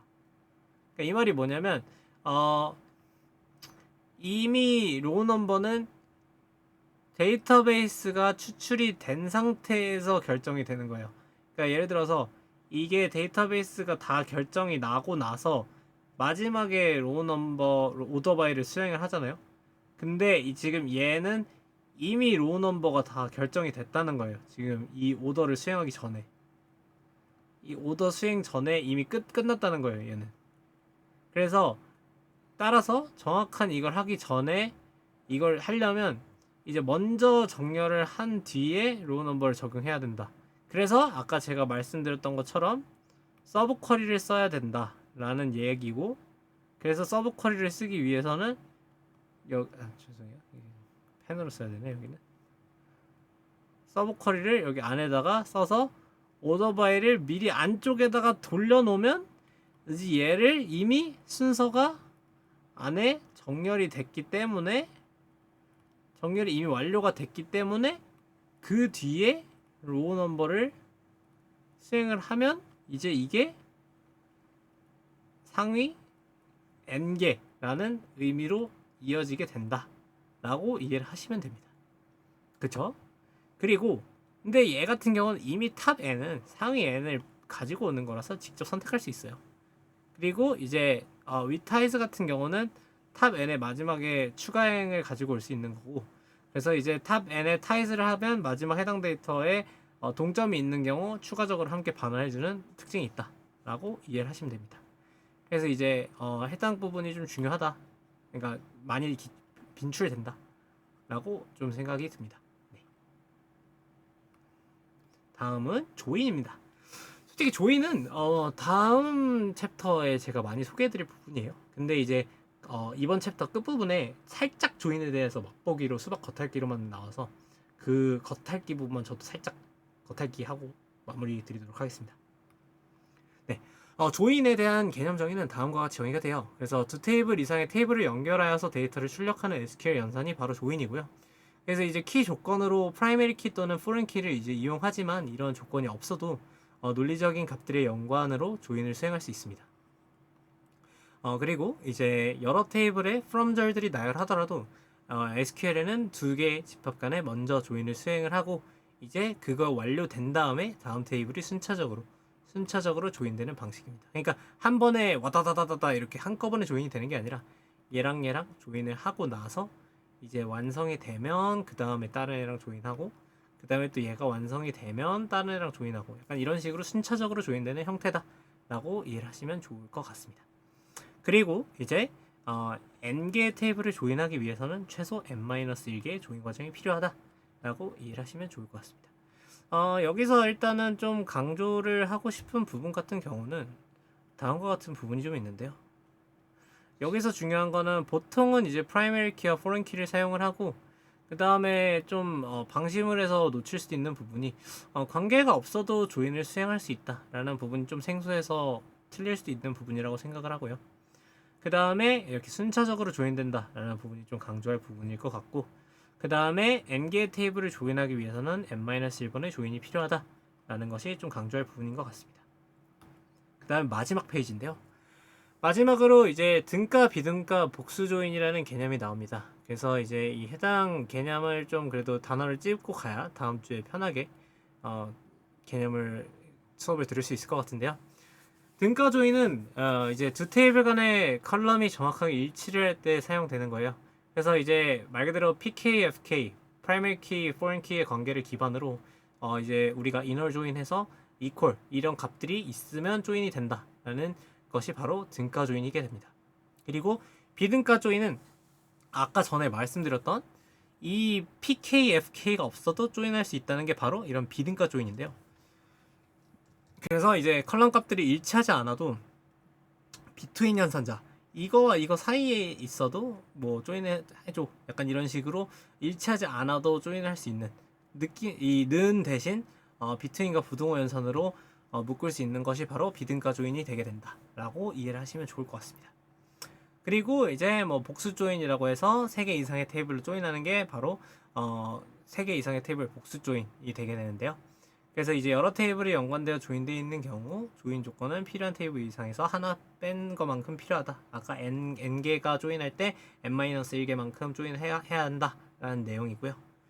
그래서 이제 테이블 간의 논리적 연관 관계를 통해서 조인을 수행한다 라고 이해를 해주시면 좋을 것 같습니다. 그래서 이때 각각 테이블이 3개가 있으면 우리는 웬만하면 이런 식으로 엘리아스를 사용해서 관계 SQL의 가독성을 높이기 위해서 테이블명 대신 별칭을 사용할 수 있다 라고 이제 설명하고 있습니다. 네, 오늘 이렇게 SQL 기본에 대해서 진짜 기본인 만큼 넓고 많이 배웠는데요. SQL의 기본 하위 집단에 대한 뭐 DDL, DML, 그 다음에 TCL에 대한 기본 개념과 그 다음에 SQL 기본 문법들 뭐 where, group by, having 이런 것들에 대해서 배웠는데 정말 많은 내용들을 한 만큼 좀 도움이 됐기를 바라면서 그 다음에 복습도 좀 많이 해주시면 좋을 것 같습니다. 네, 이상으로 오늘 강의 마치면서 네, 수고 많으셨습니다. 들어주셔서 감사합니다.